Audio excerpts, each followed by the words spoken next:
السلام علیکم ورحمۃ اللہ وبرکاتہ۔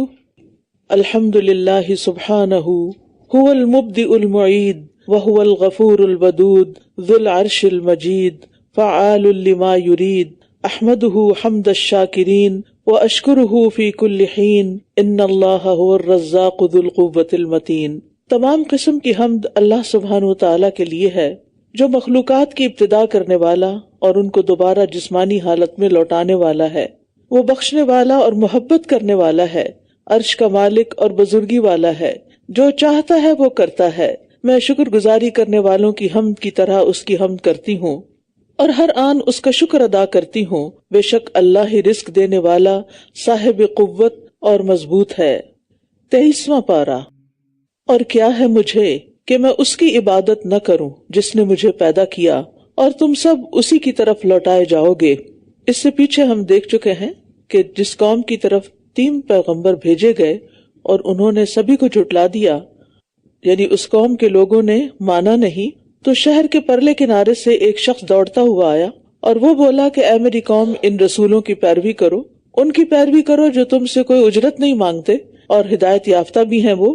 اور پھر اس کے بعد وہ اپنی قوم کو کہتا ہے وَمَا لِيَ لَا أَعْبُدُ الَّذِي فَطَرَنِي وَإِلَيْهِ تُرْجَعُونَ۔ بہت لاجیکل بات کرتا ہے کہ مجھے کیا ہے کہ میں اس کی عبادت نہ کروں جس نے مجھے پیدا کیا، اس کا حق مجھ پر سب سے زیادہ ہے اور تم سب اسی کی طرف لوٹائے جاؤ گے۔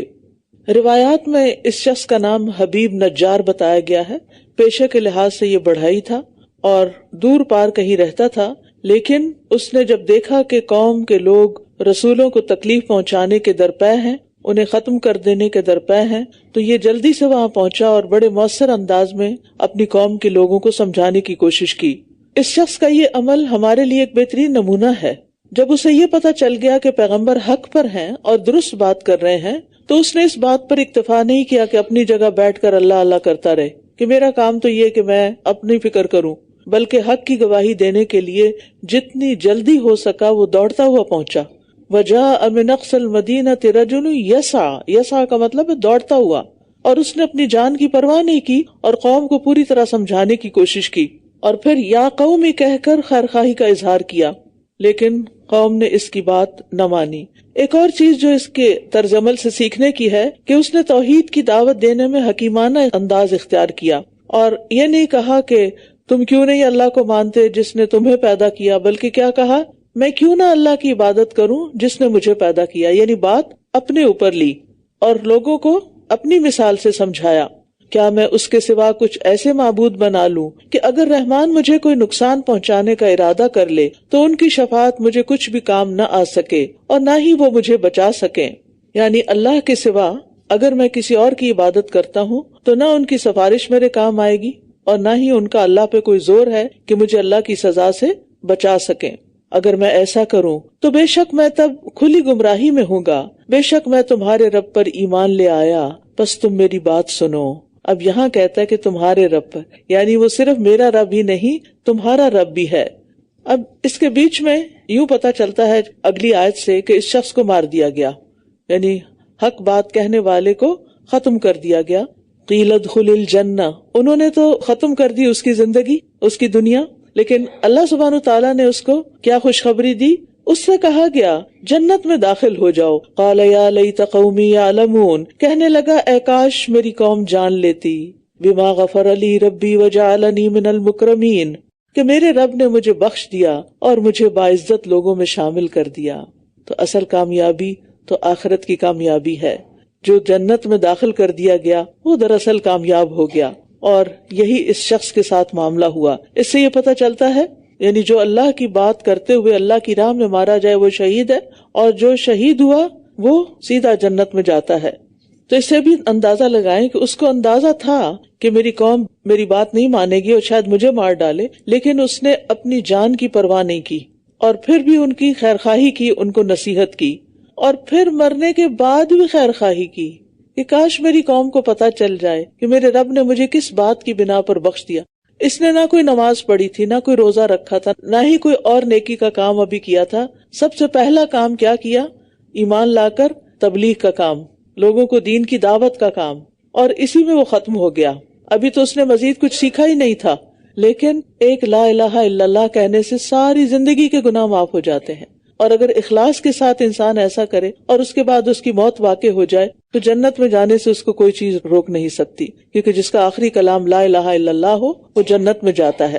تو مومن ایسا ہی خیر خواہ ہوتا ہے. اور یہی تمنا احد میں جو لوگ شہید ہوئے تھے ان کی تھی کہ ہمارے بعد والوں کو پتہ چل جائے کہ ہم کتنے اچھے حال میں ہیں.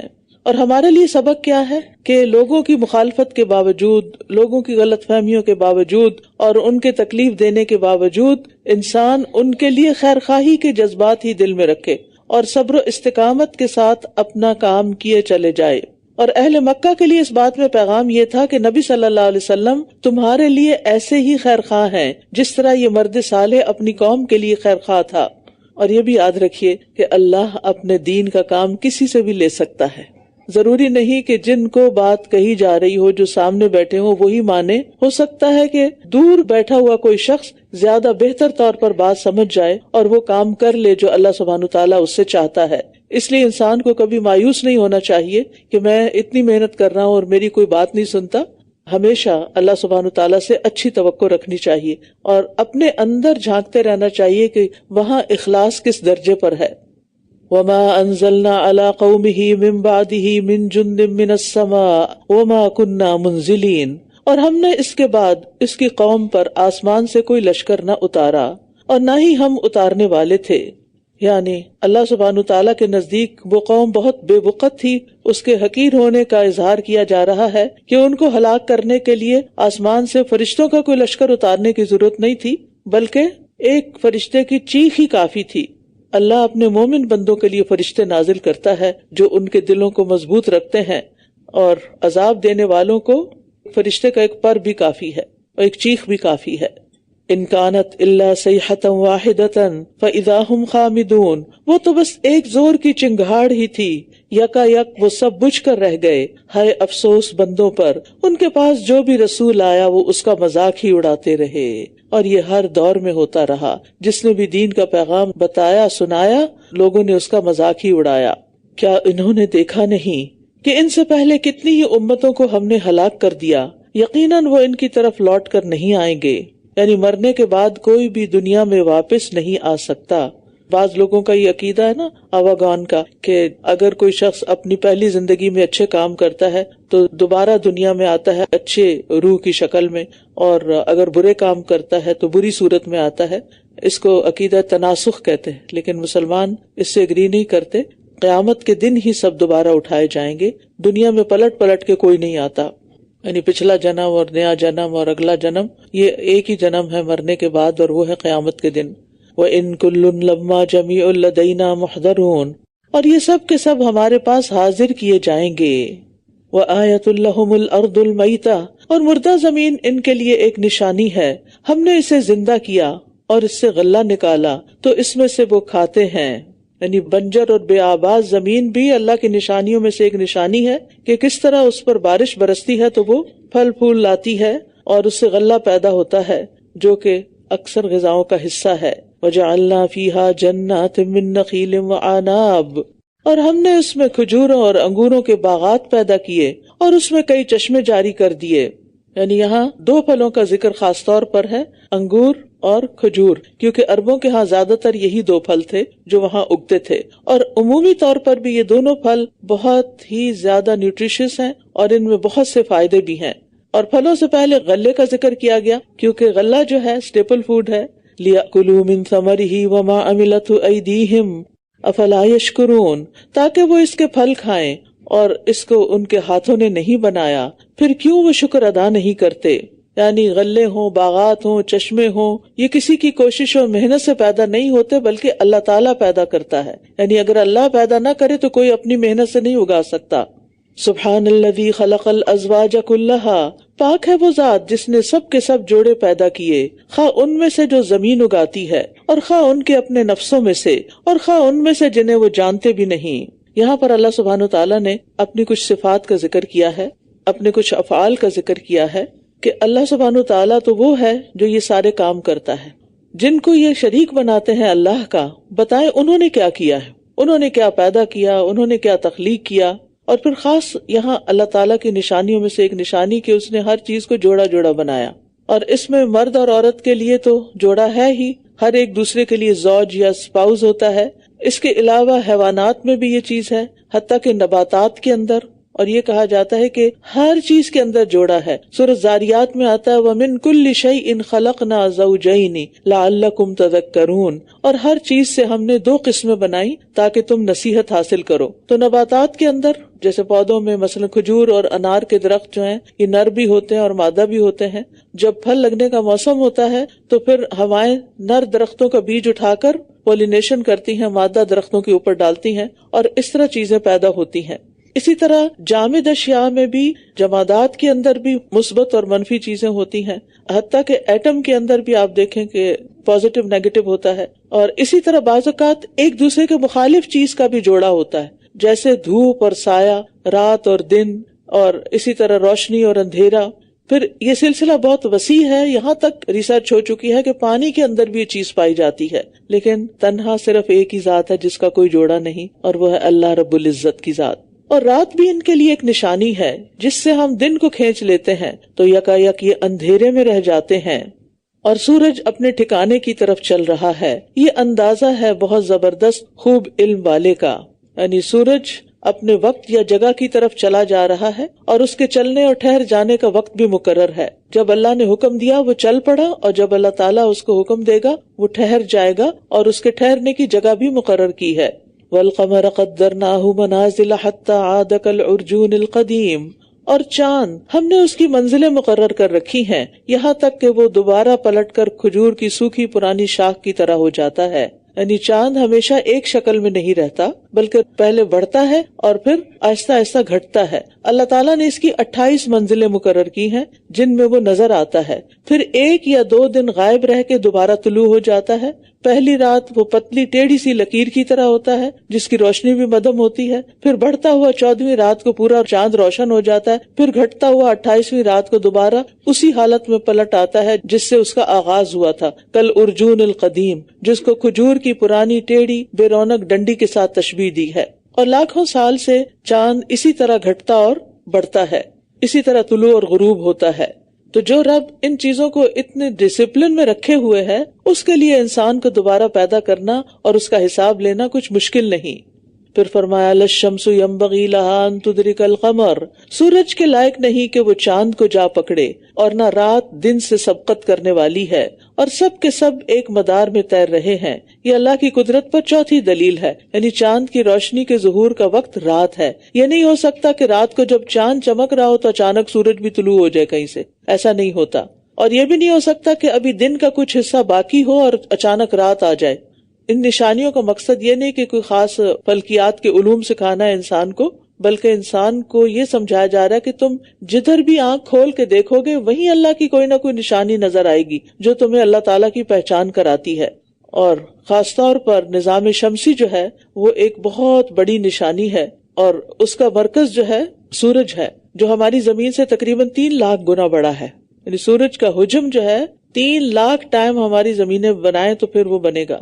اور اسی طرح کہتے ہیں کہ سب سے جو دور کا سیارہ ہے نیپچون، اس کا فاصلہ سورج سے کم از کم 2,79,30,00,000 میل ہے. تو اس سے آپ اندازہ لگائیں کہ صرف ہمارا سولر سسٹم جو ہے اس کے اندر جو سیارے ہیں وہ کتنے دور دور پڑے ہوئے ہیں، اور پھر یہ تو بالکل ایک ڈاٹ کی طرح ہے پورے اس سسٹم، بلکہ نظر بھی نہیں آتا. اور باقی جو اللہ تعالیٰ نے مخلوقات بنائی ہیں اس سے اللہ تعالیٰ کی عظمت کا اظہار ہوتا ہے. اور کہتے ہیں کہ جس کہکشاں میں ہمارا یہ سولر سسٹم شامل ہے اس میں تقریباً 3,000 ملین آفتاب یعنی سورج پائے جاتے ہیں، یعنی 3 ارب سورج. یعنی جس گیلیکسی کا حصہ ہے ہمارا سولر سسٹم، یہ صرف ایک سورج ہے، ایسے 3 ارب سورج پائے جاتے ہیں اور بھی صرف اس ایک گیلیکسی کے اندر. اور پھر آپ دیکھیے کہ گیلیکسیز کے بھی کلسٹرز ہیں، اور پھر مزید ان کے آگے اللہ ہی بہتر جانتا ہے. وَمَا يَعْلَمُ جُنُودَ رَبِّكَ إِلَّا هُ، انسانوں کی نگاہ تو وہاں تک پہنچ ہی نہیں سکتی. یہ چھوٹی سی مثال ہے اللہ کی عظمت کو محسوس کرنے کی کہ اللہ سبحانہ تعالیٰ کتنا بڑا رب ہے، یعنی وہ خود کتنا بڑا ہوگا جس نے اتنی بڑی کائنات بنائی ہے جو ساری کی ساری اس کی تسبیح کر رہی ہے. وَآيَةٌ لَّهُمْ أَنَّا حَمَلْنَا ذُرِّيَّتَهُمْ فِي الْفُلْكِ الْمَشْحُونِ، اور ان کے لیے ایک نشانی یہ ہے کہ بے شک ہم نے ان کی نسل کو بھری ہوئی کشتی میں سوار کیا. اور ہم نے ان کے لیے اس جیسی اور چیزیں پیدا کی جن پر یہ سوار ہوتے ہیں، یعنی کشتی کی طرح اور سواریاں بھی ہیں، یعنی جیسے اونٹ صحرا کا جہاز کہلاتا ہے، اسی طرح کار اور ٹرین اور جہاز، یہ ساری چیزیں جو ہیں جو سواری کے کام آتی ہیں. اور پیچھے ہم پڑھ چکے ہیں کہ اللہ تعالیٰ وہ کچھ پیدا کرے گا جو تم جانتے بھی نہیں، اور اگر ہم چاہیں تو انہیں غرق کر دیں، پھر نہ کوئی ان کے لیے فریاد رس ہو اور نہ ہی یہ بچائے جا سکیں، مگر ہماری طرف سے رحمت اور ایک مدت تک فائدہ پہنچانا ہے. یعنی اللہ سبحانہ وتعالیٰ کا احسان ہے کہ اس نے پانی کے اندر یہ صلاحیت پیدا کی کہ اس کے اوپر کشتی چل سکے، بحری جہاز چل سکے، اور پھر کس طرح اللہ تعالیٰ حفاظت کے ساتھ لوگوں کو ساحل تک پہنچا دیتا ہے اتنے بڑے بڑے سمندروں سے گزار کر. اور اگر ہوائی جہاز کو بھی دیکھا جائے تو وہ بھی ایک کشتی ہی کی طرح ہے کہ جو ہوا پہ تیرتا ہوا ایک جگہ سے دوسری ڈیسٹینیشن پہ جا پہنچتا ہے. وَإِذَا قِيلَ لَهُمُ اتَّقُوا مَا بَيْنَ أَيْدِيكُمْ وَمَا خَلْفَكُمْ، اور جب انہیں کہا جاتا ہے کہ ڈرو اس عذاب سے جو تمہارے سامنے ہے اور جو تمہارے پیچھے ہے، شاید کہ تم رحم کیے جاؤ. یعنی اگر تم اس عذاب سے ڈرو گے تو پھر کیا ہوگا؟ اللہ کی رحمت آئے گی. یعنی اللہ کا ڈر اللہ کی رحمت لاتی ہے، اور اللہ کا ڈر کیا ہے کہ اللہ تعالیٰ کہیں عذاب نہ دے دے. اور ان کے پاس ان کے رب کی نشانیوں میں سے کوئی نشانی نہیں آتی مگر وہ اس سے اعراض کرنے والے ہوتے ہیں. یعنی نشانیاں دیکھتے ہیں اور ان سے کوئی سبق نہیں لیتے، ان سے کچھ سیکھتے نہیں. تو ضرورت اس بات کی ہے کہ ان نشانیوں کو ہم صرف ایک انفارمیشن کے طور پر نہ لیں بلکہ ان سے سبق حاصل کریں. وَإِذَا قِيلَ لَهُمْ أَنفِقُوا مِمَّا رَزَقَكُمُ اللَّهُ، اور جب ان سے کہا جاتا ہے کہ اس میں سے خرچ کرو جو اللہ نے تمہیں رزق دیا، تو وہ لوگ جنہوں نے کفر کیا ایمان والوں سے کہتے ہیں کیا ہم اسے کھلائیں جس کو اگر اللہ چاہتا تو خود کھلا دیتا، تم تو محض کھلی گمراہی میں مبتلا ہو. یعنی جب ان سے کہا جاتا ہے کہ اللہ نے تمہیں جو کچھ دیا ہے اس میں سے فقراء اور مساکین کو بھی دو، تو یہ کہتے ہیں اگر اللہ چاہتا تو خود ہی انہیں کھلا دیتا، ہم کیوں کھلائیں؟ اگر اللہ نے ان کو دینے کا ارادہ نہیں کیا تو ہم کیوں دیں؟ یعنی آپ سوچیں کام نہ کرنے کے کیسے کیسے بہانے لوگ تراش لیتے ہیں. اور الٹا وہ مسلمانوں کو گمراہ کہہ رہے تھے، ان انتم الا فی ضلال مبین، تم غلط کر رہے ہو. یعنی نیکی کا کام کرنے والوں کو غلط کہا جا رہا ہے. وَيَقُولُونَ مَتَىٰ هَٰذَا الْوَعْدُ إِن كُنتُمْ صَادِقِينَ، اور یہ کہتے ہیں اگر تم سچے ہو تو بتاؤ یہ وعدہ کب پورا ہوگا، یعنی قیامت کے آنے کا. مَا يَنظُرُونَ إِلَّا صَيْحَةً وَاحِدَةً، یہ تو بس ایک چنگھاڑ کا انتظار کر رہے ہیں، وہ انہیں اس حال میں آ پکڑے گی کہ یہ جھگڑ رہے ہوں گے. اور ایک چنگھاڑ یا چیخ سے مراد اسرافیل کا پہلی دفعہ سور پھونکنا ہے. یعنی قیامت بھی صرف ایک چیخ سے قائم ہو جائے گی. اس سے اللہ تعالیٰ کی قوت کا اندازہ لگائیں اور اس قوت کا جو اس نے بندوں کو عطا کی ہے. تو ایک ہی چیخ سے سب لوگ بے ہوش ہو کے مر جائیں گے، اور لوگ آپس میں تجارتی بحث مباحثے کر رہے ہوں گے کہ اتنے میں ایک چیخ سنائی دے گی اور اس شدت کی آواز کے ساتھ وہ ختم ہو جائیں گے. پھر نہ تو یہ کوئی وصیت کر سکیں گے اور نہ ہی اپنے گھر والوں کی طرف لوٹ کر جا سکیں گے. اچانک موت جو ہوتی ہے اس میں انسان کوئی وصیت نہیں کر سکتا، کسی کو کچھ بتا نہیں سکتا. تو قیامت اچانک آئے گی، اور جب سور میں پھونکا جائے گا تو یکا یک یہ قبروں سے نکل کر اپنے رب کی طرف تیزی سے دوڑ رہے ہوں گے. یعنی ایک سور سے ختم ہو جائیں گے اور دوسری چیخ سے جاگ اٹھیں گے اور اپنی قبروں سے نکل کر تیزی کے ساتھ میدان حشر کی طرف دوڑ رہے ہوں گے جہاں ان کا حساب کتاب ہوگا. کہیں گے ہائے افسوس ہم پر، کس نے ہمیں ہماری خوابگاہوں سے اٹھا دیا. یہ وہی چیز ہے جس کا رحمان نے وعدہ کیا تھا اور رسولوں نے سچ کہا تھا. یعنی آخرت کے عذاب کے مقابلے میں قبر کی زندگی ان کو آرام گاہ لگے گی، خوابگاہ لگے گی. اس سے بھی پتہ چلتا ہے کہ قبر میں انسان یا تو آرام میں سوتا ہے یا تکلیف میں ہوتا ہے. یہ تو بس ایک ہی چنگھاڑ ہوگی. سو یکا یک وہ سب کے سب ہمارے پاس حاضر کر دیے جائیں گے. بس آج کے دن کسی نفس پر کچھ بھی ظلم نہ کیا جائے گا اور تم تو بس وہی بدلہ دیے جاؤ گے جو تم کیا کرتے تھے. ہم سب کو بھی اپنا محاسبہ کرنا چاہیے، جائزہ لینا چاہیے کہ جو کچھ ہم کرتے رہتے ہیں اس کا ہمیں کیا صلہ ملے گا یا کیا ملنا چاہیے. سوچئے کوئی بھی کام کر لے نا تو اس کے بعد آپ سوچے کہ اس کے بدلے مجھے کیا ملے گا. چلے اگر اچھا کام کیا ہے پھر تو انسان ایک اچھا گمان رکھتا ہے، اچھی امید رکھتا ہے. لیکن اگر کوئی بیکار کام کیا جو نہیں کرنا چاہیے تھا تو اس پر جب ہم یہ اپنے آپ سے سوال کریں گے کہ اچھا اس کا کیا بدلہ ملے گا، تو جواب کیا ہوگا؟ کیونکہ یہاں پر فرمایا نا وَلَا تُجْزَوْنَ إِلَّا مَا كُنْتُمْ تَعْمَلُونَ، تمہیں وہی دیا جا رہا ہے جو تم کر کے آئے ہو، تمہارے یہ اعمال کا بدلہ ہے. اور اگر ہم کسی کے ساتھ برا کریں، دھوکہ کریں، خیانت کریں، تو اس کے بعد ہم کیا امید رکھیں گے اس کے بدلے میں ہمیں کیا ملے گا؟ کیونکہ اللہ کا انصاف تو بے لاگ ہے نا۔ تو اس محاسبے سے، اپنا جائزہ لیتے رہنے سے انشاءاللہ ہمارے اندر اللہ تعالیٰ وہ صلاحیت پیدا کر دے گا کہ جس میں ہم سوچ سمجھ کے عمل کرنے والے ہوں گے۔ ان اصحاب الجنت اليوم فی شغل فاکہون، بے شک جنت والے آج کے دن ایک شغل میں خوش ہو رہے ہوں گے۔ نبی صلی اللہ علیہ وسلم نے فرمایا، بے شک اللہ عز و جل قیامت والے دن جنت کو بلائے گا، وہ زینت اور سجاوٹ اور نمائش اور آرائش کے ساتھ آئے گی، بہت سجی بنی۔ پھر اللہ تعالیٰ اعلان کرے گا، میرے وہ بندے کہاں ہیں جنہوں نے میرے راستے میں قتال کیا اور ان سے قتال کیا گیا، انہیں میرے راستے میں تکلیفیں دی گئیں اور انہوں نے میرے راستے میں جد و جہد کی، تم جنت میں داخل ہو جاؤ۔ وہ بغیر حساب کے جنت میں داخل ہو جائیں گے، یعنی اللہ کی راہ میں قربانیاں کرنے والوں کو جنت میں بے حساب داخل کر دیا جائے گا۔ ہم وازواجہم فی ظلال علی الارائک متکئون، وہ اور ان کی بیویاں سایوں میں مسہریوں پر تکیے لگائے ہوئے ہوں گے، ان کے لیے اس میں بکثرت پھل ہوں گے اور ان کے لیے وہ سب کچھ ہوگا جو وہ طلب کریں گے۔ سلام قولا من رب الرحیم، رب رحیم کی طرف سے انہیں سلام کہا جائے گا، یعنی اللہ تعالیٰ کی طرف سے جنتیوں کو سلام اور اللہ تعالیٰ کا دیدار بھی ہوگا، ہر لحاظ سے سلامتی۔ یہ ایک ایسا تحفہ اور ایسی نعمت ہوگی کہ جس سے بڑا کوئی تحفہ نہیں ہوگا، کہ سلامتی، امن، چین، سکون، اور یہ دنیا میں تو ہے ہی نہیں۔ یعنی آپ سارے کام اپنے ختم کر لیتے ہیں، آپ کو آرام کی ضرورت ہوتی ہے، آپ آرام کے لیے اپنے بیڈ پہ جاتے ہیں، سونے کی کوشش کر رہے ہیں، نیند نہیں آ رہی، اچھا کسی طرح نیند آئی، اچانک کہیں سے کوئی آواز سنی، کوئی فون کی بیل بج گئی، کسی نے دھڑ سے دروازہ کھول دیا، آپ کی نیند کہاں گئی؟ اور پھر رات کو سوتے وقت کیسے کیسے خوف لاحق ہوتے ہیں بعض اوقات۔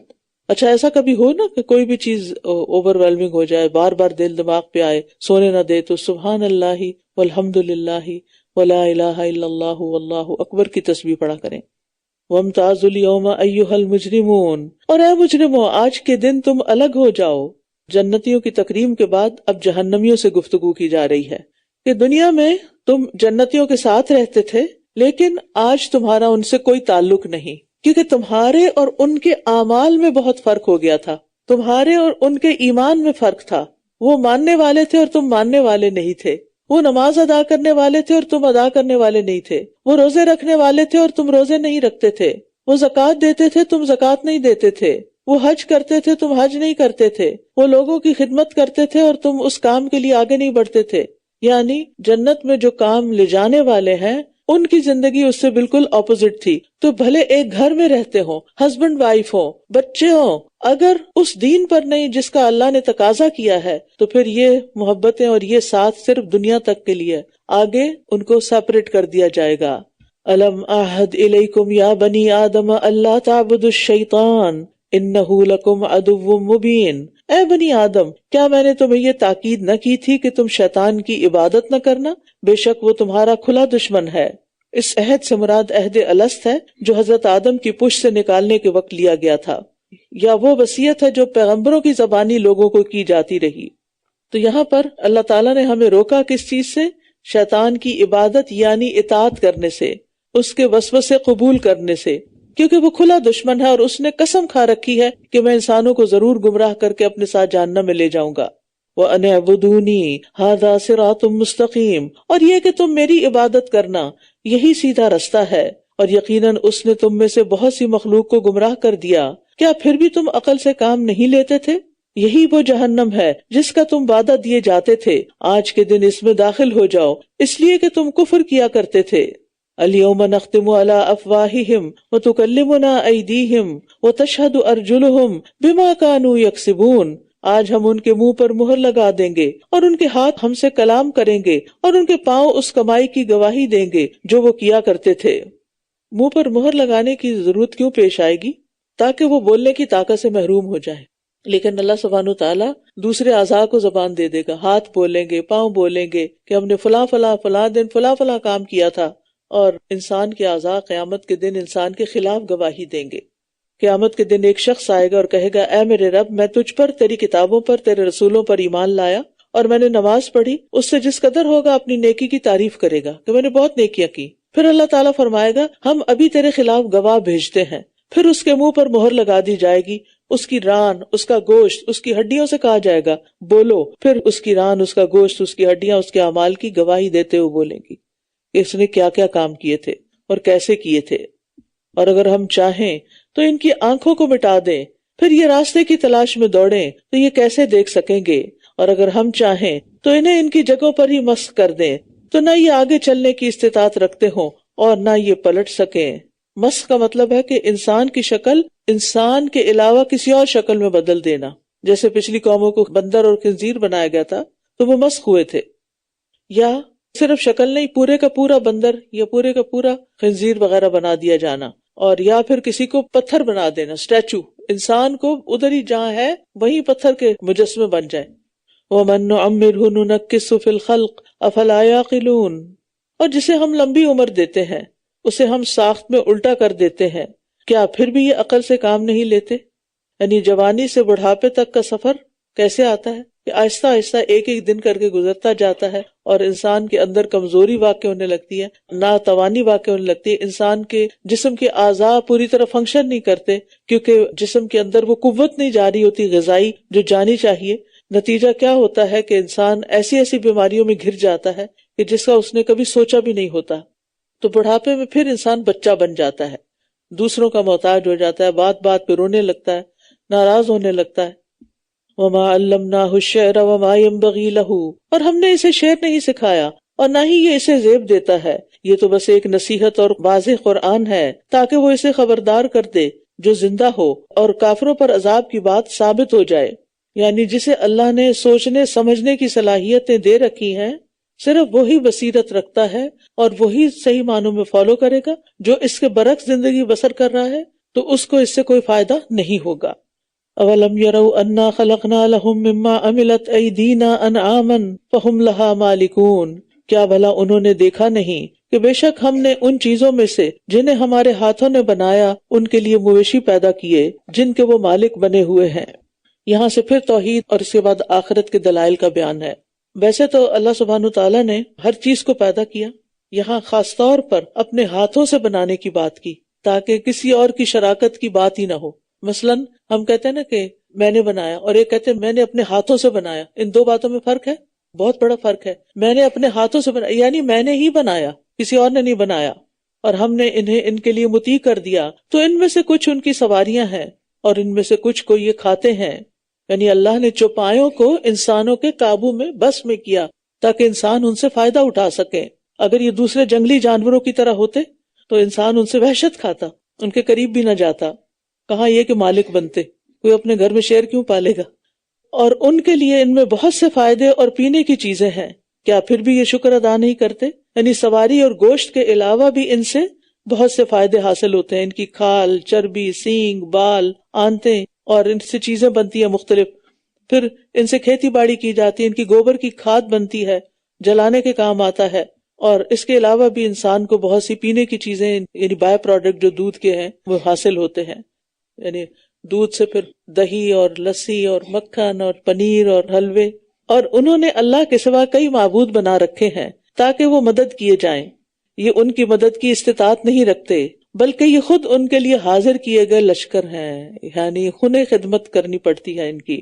بس ان کی بات آپ کو غمگین نہ کرے، ہم خوب جانتے ہیں جو کچھ یہ چھپاتے ہیں اور جو کچھ یہ ظاہر کرتے ہیں۔ کیا بھلا انسان نے دیکھا نہیں کہ ہم نے اسے ایک نطفے سے پیدا کیا تو یکا یک وہ کھلم کھلا جھگڑالو ہے، جس نے پیدا کیا اسی کے خلاف باتیں کرنے لگ گیا ہے، اور اس نے ہمارے لیے ایک مثال بیان کی اور اپنی پیدائش کو بھول گیا، کہنے لگا ان ہڈیوں کو کون زندہ کرے گا جبکہ وہ بوسیدہ ہو چکی ہوں گی؟ آپ کہہ دیجئے انہیں وہی زندہ کرے گا جس نے انہیں پہلی بار پیدا کیا تھا، اور وہ ہر طرح کا پیدا کرنا خوب جانتا ہے۔ وہی جس نے تمہارے لیے سرسبز درخت سے آگ پیدا کی، پھر یکا یک تم اس سے آگ سلگا لیتے ہو۔ کہتے ہیں کہ عرب میں دو درخت ہیں، مرخ اور غفار نام کا، یہ غفار نام کا، ان کی لکڑیاں اگر آپس میں ایک دوسرے کے اوپر ماری جائیں تو اس میں سے آگ نکلتی ہے، تو اس لیے سبز درخت سے آگ نکلی۔ ویسے تو چکماک بھی ہوتا ہے نا، پتھر پہ پتھر مارنے سے بھی آگ نکلتی، پہلے زمانے میں ماچس کی فیکٹریز تو نہیں ہوتی تھی۔ کیا بھلا وہ جس نے آسمانوں اور زمین کو پیدا کیا اس پر قادر نہیں کہ وہ ان کی مانند پیدا کر دے؟ کیوں نہیں، بلکہ وہ سب کچھ پیدا کرنے والا، خوب جاننے والا ہے۔ بے شک اس کا حکم تو بس یہ ہے کہ جب وہ کسی چیز کا ارادہ کرتا ہے تو اس سے کہتا ہے کہ ہو جا، تو وہ ہو جاتی ہے. فسبحان الذی بیدہ ملکوت کل شیء وإلیہ ترجعون. بس پاک ہے وہ جس کے ہاتھ میں ہر چیز کی بادشاہت ہے اور اسی کی طرف تم سب لوٹائے جاؤ گے. ہم سب کی واپسی اسی کی طرف ہے. سورۃ الصافات. بسم اللہ الرحمن الرحیم. والصافات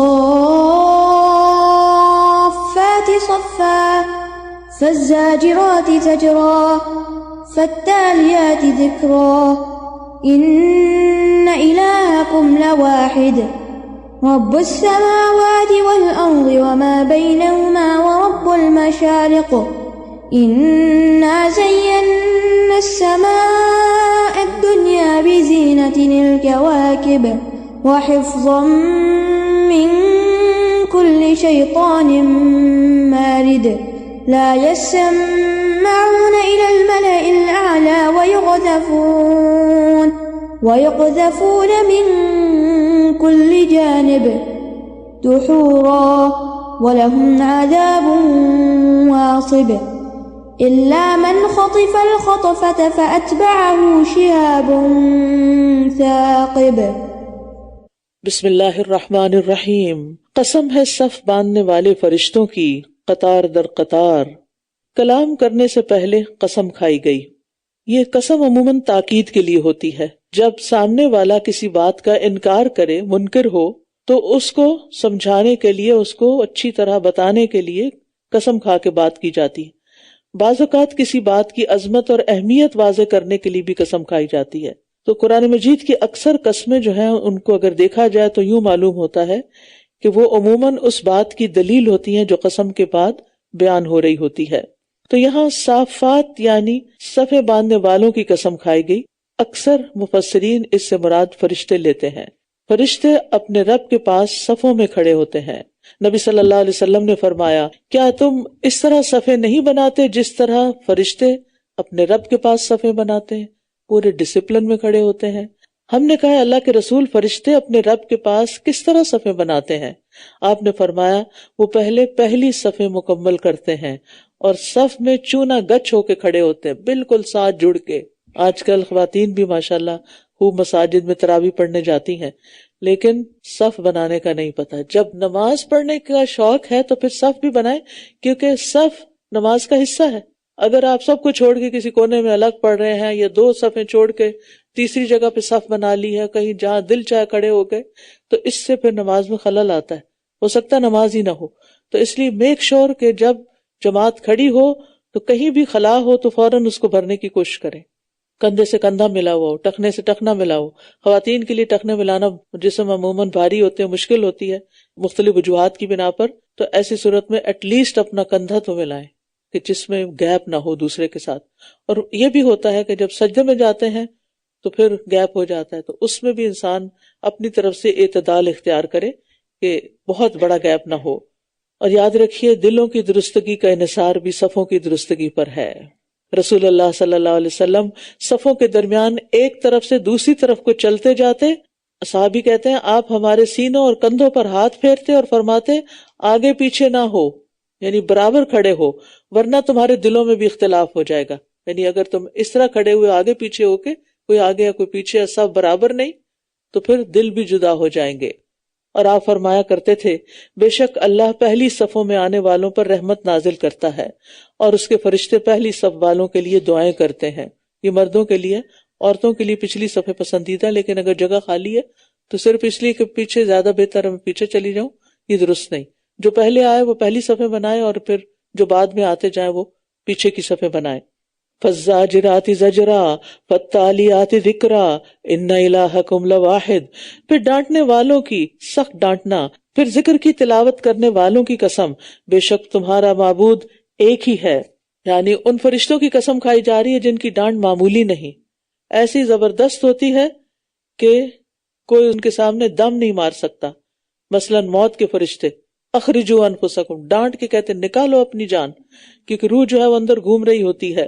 اور اسی طرح جب قوموں پر عذاب لے کر آتے ہیں وہ فرشتے جو ہے مختلف کاموں پر مامور ہیں. مثلا بادلوں پہ مامور ہیں اور انہیں ہانکتے ہیں، چلاتے ہیں. پہاڑوں پر مامور فرشتہ جو ہے پھر اسی طرح قیامت کے دن بھی جب لوگ قبروں سے نکل کر زمین کے اوپر ہوں گے تو اس وقت بھی صرف ایک ہی ڈانٹ ہوگی، وَإِنَّمَا هِيَ زَجْرَةٌ وَاحِدَةٌ، اور یہ فرشتوں کی ہی ہوگی. اور پھر اسی طرح دلوں میں نیکی کا خیال ڈالنے والے بھی فرشتے ہیں، فَالتَّالِيَاتِ ذِكْرًا، ایک اور جگہ پر آتا ہے فَالْمُلْقِيَاتِ ذِكْرًا. یہ سب فرشتے گواہ ہیں کس بات کے؟ ان الہکم لواحد، کہ تمہارا الہ، تمہارا رب بس ایک ہی الہ ہے. اگر ایک سے زیادہ معبود ہوتے تو کائنات قائم ہی نہیں رہ سکتی تھی. آسمانوں اور زمین کا اور ان دونوں کے درمیان کی چیزوں کا رب ہے، اور مشرقوں کا رب بھی. بے شک ہم نے آسمان دنیا کو ستاروں کی زینت سے مزین کیا، اور ہر سرکش شیطان سے حفاظت کے لیے وہ عالم بالا کے فرشتوں کی باتوں کو کان لگا کر نہیں سن سکتے، بلکہ ہر طرف سے ان پر شہاب پھینکے جاتے ہیں. ملائے اعلیٰ سے مراد فرشتوں کی وہ مجلس ہے جو بہت اوپر ہے، اور جو اللہ تعالیٰ کے احکام کی تنفیذ یعنی اس کو نافذ کرنے کے لیے آپس میں گفتگو کرتے ہیں کہ آئندہ فلاں کام کب اور کیسے کرنا ہے. یہ ملائے اعلیٰ ہیں، یعنی براہ راست جو اوپر سے احکامات لیتے ہیں اور پھر آپس میں ڈسکس کر کے پھر کاموں پہ آ جاتے ہیں. اور اسی طرح سرکش شیاطین سے باتیں محفوظ رکھنے کا بھی زبردست انتظام کیا گیا ستاروں کے ذریعے. دحوراً یعنی شیطانوں کو بھگانے کے لیے، اور ان کے لیے دائمی عذاب ہے. مگر جو اچانک کوئی بات اچک کر لے جائے تو ایک چمکتا ہوا شعلہ اس کا پیچھا کرتا ہے. یعنی شیاطین جب آسمان سے کوئی خبریں چوری کرتے ہیں، ملائے اعلیٰ کی بات سننے کی کوشش کرتے ہیں تو ان کے پیچھے شعلے پڑتے ہیں. تو آپ ان سے پوچھئے کیا یہ زیادہ سخت ہیں پیدائش میں یا وہ جنہیں ہم نے پیدا کیا؟ بے شک ہم نے انہیں چپکنے والی مٹی سے پیدا کیا. یعنی اتنی بڑی بڑی مخلوقات کے رب کے لیے دوبارہ انسانوں کو پیدا کرنا کچھ مشکل نہیں. بلکہ آپ نے تعجب کیا اور یہ لوگ مذاق اڑاتے ہیں، اور جب یہ نصیحت کیے جاتے ہیں تو یہ نصیحت قبول نہیں کرتے، اور جب یہ کوئی نشانی دیکھتے ہیں تو خوب مذاق اڑاتے ہیں اور کہتے ہیں کہ یہ تو بس کھلم کھلا ایک جادو ہے. یعنی دلائل سے لاجواب ہونے والوں کا رویہ یہی ہوتا ہے کہ جب دلیل کے مقابلے میں دلیل نہیں سوچتی انہیں تو وہ مذاق اڑانا شروع کر دیتے ہیں. کیا جب ہم مر جائیں گے اور مٹی اور ہڈیاں ہو جائیں گے تو کیا واقعی ہم ضرور دوبارہ اٹھائے جائیں گے؟ کیا بھلا ہمارے پہلے آباء و اجداد بھی؟ کہہ دیجئے ہاں، اور تم ذلیل و خوار بھی ہوگے. بے شک وہ تو بس ایک ہی ڈانٹ ہوگی تو یکا یک یہ دیکھ رہے ہوں گے اور کہیں گے ہائے افسوس ہم پر، یہ تو بدلے کا دن ہے، یہ وہی فیصلے کا دن ہے جسے تم جھٹلایا کرتے تھے. اکٹھا کر دو ان سب کو جنہوں نے ظلم کیا، اور ان کے ساتھیوں کو بھی، اور انہیں بھی جن کی یہ عبادت کیا کرتے تھے اللہ کے سوا، پس جہنم کے راستے کی طرف ان کی رہنمائی کر دو. اب یہاں پر ظالم اور ان کی ازواج سے مراد بیویاں بھی ہو سکتی ہیں، اور اسی طرح ازواج سے مراد وہ جوڑے یا ان لوگوں کے گروہ جو ایک جیسے جرم کرتے تھے، جیسے قاتلوں کو اکٹھا کر دیا جائے، زانیوں کو اکٹھا کر دیا جائے، مشرکوں کو اکٹھا کر دیا جائے. یعنی قیامت کے دن ایک جیسے عمل کرنے والے لوگ ایک جگہ ہوں گے، قرآن والے قرآن والوں کے ساتھ اکٹھے ہوں گے انشاءاللہ. تو آپ سوچ لیجئے کہ سب سے زیادہ آپ کی زندگی میں کیا چیز اہم ہے، اور سب سے زیادہ کس بنا پر آپ کی دوستی ہے، یعنی قرآن کی بنا پر یا دنیا کے کسی مقصد کی بنا پر. قتادہ کہتے ہیں ہر وہ شخص جس نے ان کے عمل جیسے عمل کیے ہوں گے وہ انہی کے ساتھ ہوں گے، لائک مائنڈڈ.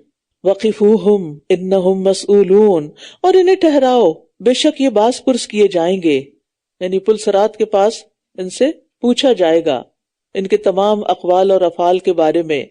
ما لکم لا تناصرون، تمہیں کیا ہو گیا ہے کہ تم ایک دوسرے کی مدد نہیں کرتے، بلکہ آج یہ سب فرما بردار بنے ہوئے ہیں، اور یہ ایک دوسرے کی طرف متوجہ ہو کر آپس میں سوال جواب کریں گے. کہیں گے بے شک تم تو ہمارے پاس ہماری دائیں جانب سے آتے تھے. یمین کا مطلب دایاں ہاتھ بھی ہوتا ہے، اگر دایاں ہاتھ مراد ہے تو قوت مراد ہوگی کہ قوت سے آتے تھے، زور زبردستی کر کے ہمیں گمراہ کرتے. اور یمین کا مطلب اگر قسم لیا جائے تو مطلب یہ ہے کہ تم قسمیں کھا کھا کر اپنے آپ کو ہمارا خیر خواہ ظاہر کرتے تھے اور ہمیں اپنے رستے پر لے گئے. وہ کہیں گے بلکہ تم ایمان والے ہی نہ تھے اور ہمارا تم پر کوئی زور نہ تھا، بلکہ تم خود ہی سرکش لوگ تھے. بس ہم پر ہمارے رب کی بات سچ ثابت ہو گئی، بے شک ہم ضرور عذاب کا مزہ چکھنے والے ہیں. سو ہم نے تمہیں بہکایا، بے شک ہم خود ہی بہکے ہوئے تھے. بے شک یہ سب اس دن عذاب میں باہم شریک ہوں گے. بے شک ہم مجرموں کے ساتھ اسی طرح کا سلوک کرتے ہیں. بے شک یہ ایسے لوگ تھے جب ان سے کہا جاتا تھا کہ اللہ کے سوا کوئی معبود نہیں تو یہ تکبر کرتے تھے اور کہتے تھے کیا ہم اپنے معبودوں کو ایک مجنون شاعر کی خاطر چھوڑ دیں؟ بلکہ وہ تو حق لے کر آیا ہے اور اس نے سب رسولوں کی تصدیق کی ہے. یقیناً تم ضرور دردناک عذاب کا مزہ چکھنے والے ہو اور تم صرف اسی کا بدلہ دیے جاؤ گے جو تم کیا کرتے تھے سوائے اللہ کے خالص کیے ہوئے بندوں کے. اولئک لہم رزق معلوم فواکہ وہم مکرمون فی جنات النعیم. یہی وہ لوگ ہیں جن کے لیے طے شدہ رزق ہے، ہر قسم کے پھل، اور وہ عزت و اکرام دیے جائیں گے نعمتوں کے باغات میں، راحتوں کے باغات میں. فی جنات النعیم. یاد رکھیے جنت میں چیزیں لذت کے لیے ہوں گی، پیٹ بھرنے کے لیے نہیں. وہاں کے تمام کھانے حتیٰ کہ گوشت وغیرہ بھی مزے کے لیے ہوگا، کیونکہ جنت میں نہ کسی کو بھوک لگے گی نہ پیاس. جو دل چاہے گا کھائیں گے لیکن اس کو انجوائے کریں گے. دنیا میں تو یہ ہوتا ہے نا، جب بھوک پیاس نہیں ہوتی اور کوئی کچھ آفر کرے تو دل گھبرا جاتا ہے کہ نہیں اب اور نہیں کھا سکتے، دل نہیں ہے. اور پھر آپ دیکھیے کہ اتنی خوبصورت بات کی گئی، وہم مکرمون، یعنی لذتیں صرف کھانے پینے، عیش و آرام، اچھے گھر میں رہنے سے نہیں ملتی، بلکہ انسان کی ایک اور ضرورت بھی ہوتی ہے اور وہ ہے عزت. مثلا اگر ایک خاتون کسی ایسے گھر میں بیاہی گئی جہاں دنیا کی ہر نعمت ہے لیکن اس بچی کی عزت نہیں تو اس کو کوئی چیز اچھی نہیں لگے گی، اور ہو سکتا ہے وہ سارے مال و دولت چھوڑ کے واپس چلی جائے کیونکہ اس کو کوئی عزت دینے والا نہیں، اس کی کوئی قدر کرنے والا نہیں. جنت کا مزہ کس چیز میں ہے کہ وہاں باقی نعمتیں تو ہوں گی ہی، ساتھ عزت بھی ہوگی. وہم مکرمون. اور جنت کے کھانوں کا تو کیا ہی کہنا. عتبہ بن ابی سلمہ کہتے ہیں میں رسول اللہ صلی اللہ علیہ وسلم کے ساتھ بیٹھا ہوا تھا، ایک اعرابی آیا تو اس نے کہا اللہ کے رسول، میں نے آپ کو جنت کے ببول نامی درخت کا تذکرہ کرتے ہوئے سنا ہے، میرا خیال ہے کہ وہ تو ہمارے ہاں سب سے زیادہ کانٹوں والا درخت ہے. رسول اللہ صلی اللہ علیہ وسلم نے فرمایا جنت میں اس درخت کے ہر کانٹے کے بدلے خصی بکرے کے خصیے کی طرح کی ایک چیز پیدا ہوگی، اس میں 70 رنگ کے کھانے ہوں گے، یعنی ایک کانٹے کی جگہ، اور ہر ایک کا رنگ دوسرے کے رنگ سے مختلف ہوگا، ہر کھانا ڈیفرنٹ کلر کا ہوگا. اس سے آپ اندازہ لگائیں کہ پھر جنت کیسی جگہ ہوگی. جنت میں بڑے بڑے پھل بھی ہوں گے، اور انگور کے ایک دانے کی جو موٹائی ہوگی وہ اتنی زیادہ ہوگی کہ اس سے اگر رس نچوڑا جائے تو ڈول بھر جائے. تختوں پر آمنے سامنے بیٹھے ہوں گے، ان پر جاری چشمے سے بھرا ہوا شراب کا ساغر پھرایا جائے گا. یعنی وہاں کسی کے دل میں ایک دوسرے سے کوئی حسد، بغض، عداوت نہیں ہوگی، کیونکہ جس سے کوئی نفرت ہوتی ہے یا ناراضگی ہوتی ہے انسان اس کی طرف دیکھتا نہیں. جنت میں لوگ ایک دوسرے سے منہ موڑ کے نہیں بیٹھے ہوں گے، پیٹھ پھیر کے نہیں بیٹھے ہوں گے، بلکہ آمنے سامنے ہوں گے. اب یہ جنت کی نعمتوں میں سے ایک اور نعمت ہے کہ انسان کے لیے اس کے دوست بھی ہوں گے اور ان کے ساتھ وہ بیٹھ کے بات چیت بھی کرے گا. جیسے آپ دیکھیں نا کہ آپ کے گھر میں کوئی مہمان آتا ہے، کوئی دوست آتا ہے، آپ اس کو اپنے سٹنگ روم میں لے جاتے ہیں، ڈرائنگ روم میں لے جاتے ہیں، اور پھر آرام دہ نشستوں پر آمنے سامنے بیٹھ کے خوب بات چیت کرتے ہیں تو آپ انجوائے کرتے ہیں، کچھ کھانا پینا بھی ہو رہا ہے تو کچھ بات چیت بھی. تو جنت میں بھی اسی طرح سب ایک دوسرے کے سامنے بیٹھ کر بات چیت بھی کریں گے، محبت کا اظہار کریں گے، کھائیں پیئیں گے، انجوائے کریں گے. کیونکہ اگر کھانا پینا بھی ہو اور عزت بھی ملی ہوئی ہو لیکن تنہائی ہو، نہ کوئی آئے نہ کوئی جائے، تو پھر ایسی زندگی میں کیا لطف ہے جس کا ایکسپیرینس یہاں اکثر لوگ کر رہے ہیں کہ گھر بھی بنا لیے، دنیا کی ہر نعمت لے آئے، لیکن کوئی بات کرنے والا نہیں، کوئی مخلص دوست نہیں. دوست بھی ہوں عام طور پر تو عموماً کیا ہوتے ہیں جن کو اللہ کی خاطر محبت کرنی نہیں آتی اور صرف دنیا کی خاطر آپ سے ملتے ہیں، پھر اگر آپ کے پاس دنیا میں کوئی کمی ہو جاتی ہے تو چھوڑ جاتے ہیں، ان کے اندر بھی وہ خلوص نہیں ہوتا. لیکن جو ایمان والے دوست ہوتے ہیں، یعنی ایمان کے ساتھ دوستی ہوتی ہے، وہ تو مرنے کے بعد بھی ختم نہیں ہوتی، وہ تو مرنے کے بعد بھی دوسروں کے لیے دعائیں کرتے رہتے ہیں، ان کو یاد رکھتے ہیں، کبھی بھی نہیں بھولتے. اور پھر وہاں خاص طور پر جنت کی شراب کا ذکر کیا گیا. کیسی ہوگی؟ بیضاء لذۃ للشاربین، جو سفید ہوگی، پینے والوں کے لیے لذت کا باعث ہوگی، نہ اس سے سر درد ہوگی اور نہ وہ اس سے عقل زائل کیے جائیں گے. شراب کے قدرتی چشمے ہوں گے. وَأَنْهَارٌ مِّنْ خَمْرٍ لَذَّةٍ لِلشَّارِبِينَ، اور کئی نہریں شراب کی ہوں گی جو پینے والوں کے لیے باعث لذت ہوں گی. اور ان کے پاس نگاہیں نیچی رکھنے والی بڑی بڑی آنکھوں والی عورتیں ہوں گی، گویا کہ وہ چھپا کر رکھے ہوئے انڈے ہوں، یعنی لذتوں کی تکمیل کے لیے پاکیزہ بیویاں بھی ہوں گی. اور ان کی شکل بھی بہت خوبصورت ہوگی. خاص طور پر ان کی آنکھوں کی خوبصورتی کا ذکر کیا گیا ہے. وَأَقْبَلَ بَعْضُهُمْ عَلَى بَعْضٍ يَتَسَاءَلُونَ، پھر وہ ایک دوسرے کی طرف متوجہ ہو کر باہم سوال کریں گے. ان میں سے ایک کہنے والا کہے گا دنیا میں میرا ایک ساتھی تھا، قرین تھا. قرین کہتے ہیں ساتھی یا دوست کو جو ہم عمر ہو یا آپ کی جیسی صفات اس کے اندر ہو، ایک جیسی ڈگری ہے، ایک جیسی جاب ہے، یعنی آپس میں بہت کچھ ملتا جلتا ہے. تو جنت میں جانے والا ایک اپنا واقعہ سنائے گا، بڑا دلچسپ واقعہ ہے. وہ کہتا ہے کہ میرا دنیا میں ایک ساتھی تھا، میرا کولیگ تھا. وہ کہا کرتا تھا کیا تم بھی قیامت کی تصدیق کرنے والوں میں سے ہو؟ تم مانتے ہو کہ قیامت آئے گی؟ اور آپ دیکھیں کہ آج کل ہمارے بچوں کو ایسے ہی سوال سننے پڑتے ہیں. کیا جب ہم مر جائیں گے اور مٹی اور ہڈیاں ہو جائیں گے تو کیا واقعی ہم ضرور بدلہ دیے جائیں گے؟ ہمیں ہمارے اعمال کا بدلہ دیا جائے گا؟ وہ کہے گا کیا تم جہنم میں جھانک کر دیکھنا چاہو گے؟ بس وہ جھانکے گا تو وہ اسے جہنم کے درمیان میں دیکھے گا. حالانکہ ہزاروں میل کا فاصلہ ہوگا جنت اور جہنم کے بیچ میں، لیکن وہاں لوگوں کی نگاہیں بھی تیز ہوں گی. اور اب کی جو ویڈیو کال وغیرہ نے تو اس معاملے کو سمجھنا اور آسان کر دیا. تو وہ جو آخرت کا انکاری شخص تھا، جس کا کولیگ تھا، وہ اس کو جہنم کی بیچ درمیان میں نظر آئے گا. اب ان کی آپس میں بات چیت شروع ہو جائے گی. قالت اللہ ان کدت لتردین، وہ کہے گا اللہ کی قسم قریب تھا کہ تو مجھے بھی ہلاک کر دیتا، یعنی میرا بھی عقیدہ بگاڑ دیتا، اور اگر میرے رب کا فضل نہ ہوتا تو ضرور میں بھی جہنم میں حاضر کیے جانے والوں میں سے ہوتا. اور کس طرح اللہ نے اس کو بچا لیا. تو جنتیوں کا اپنے ثابت قدم رہنے پر اللہ کا احسان یاد کرنا سمجھ میں آتا ہے، اور پھر وہ اپنی جنت کی نعمتوں پر خوش ہوگا. تو یاد رکھیے کہ بری دوستی کے نتائج بھی برے ہوتے ہیں، اور انسان اپنے دوست کے دین پر ہوتا ہے اور اپنے ہی سرکل سے انفلوئنس ہو جاتا ہے، جن لوگوں کے اندر وہ اٹھتا بیٹھتا ہے. پھر اسے کہے گا افما نحن بمیتین، کیا بھلا ہم کبھی مرنے والے نہیں؟ یعنی اب اس کے بعد موت نہیں، جنت میں جانے والوں کو بھی اور جہنم میں جانے والوں کو بھی، سوائے ہماری پہلی موت کے، اور ہم عذاب دیے جانے والے بھی نہیں. ان ھذا لہو الفوز العظیم لمثل ھذا فلیعمل العاملون، یقیناً یہ بہت بڑی کامیابی ہے، ایسی کامیابی کے لیے عمل کرنے والوں کو عمل کرنا چاہیے. اذالک خیر نزلا ام شجرۃ الزقوم، کیا یہ مہمانی بہتر ہے یا تھور کا درخت، زقوم کا درخت؟ بے شک ہم نے اسے ظالموں کے لیے ایک فتنہ بنا رکھا ہے. بے شک وہ ایسا درخت ہے جو جہنم کی تہ سے نکلتا ہے، اس کے خوشے ایسے ہیں گویا کہ وہ شیطانوں کے سر ہوں. یعنی جہنمیوں کی مہمانی کے لیے زقوم کا درخت ہے، یعنی انتہائی ناگوار اس کی بو ہے اور انتہائی ناگوار ذائقہ ہے، لیکن وہی ان کو کھانے کو ملے گا، اور اسے شیطان کے سر سے تشبیہ بھی دی گئی. بعض مفسرین نے کہا کہ اس سے مراد شیطان کا لفظ سانپ کے لیے بھی استعمال ہوتا ہے، تو جیسے سانپوں کے سر ہوتے ہیں اس طرح وہ بھی اس درخت کے اندر پھل ہوں گے. فَإِنَّهُمْ لَآكِلُونَ مِنْهَا فَمَالِئُونَ مِنْهَا الْبُطُونَ، بس بے شک یہ ضرور اس میں سے کھانے والے ہیں، پھر اس سے پیٹ بھرنے والے ہیں. یعنی اگرچہ انتہائی کڑوا اور انتہائی کانٹوں بھرا اور گندا سا پھل ہوگا، لیکن پھر انہیں بھوک بھی اتنی ستائے گی کہ وہ وہی کھائے چلے جائیں گے.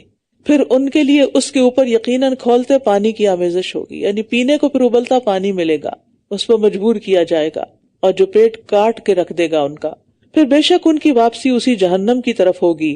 بے شک انہوں نے اپنے آباء و اجداد کو گمراہ پایا تو وہ انہی کے نقش قدم پر دوڑائے چلے جاتے ہیں، اور یقیناً ان سے پہلے کے اکثر لوگ بھی بھٹک گئے تھے، اور بلا شبہ ہم نے ان میں بھی کئی خبردار کرنے والے بھیجے تھے. سو آپ دیکھیے ان ڈرائے جانے والوں کا انجام کیسا ہوا، سوائے اللہ کے خالص کیے ہوئے بندوں کے.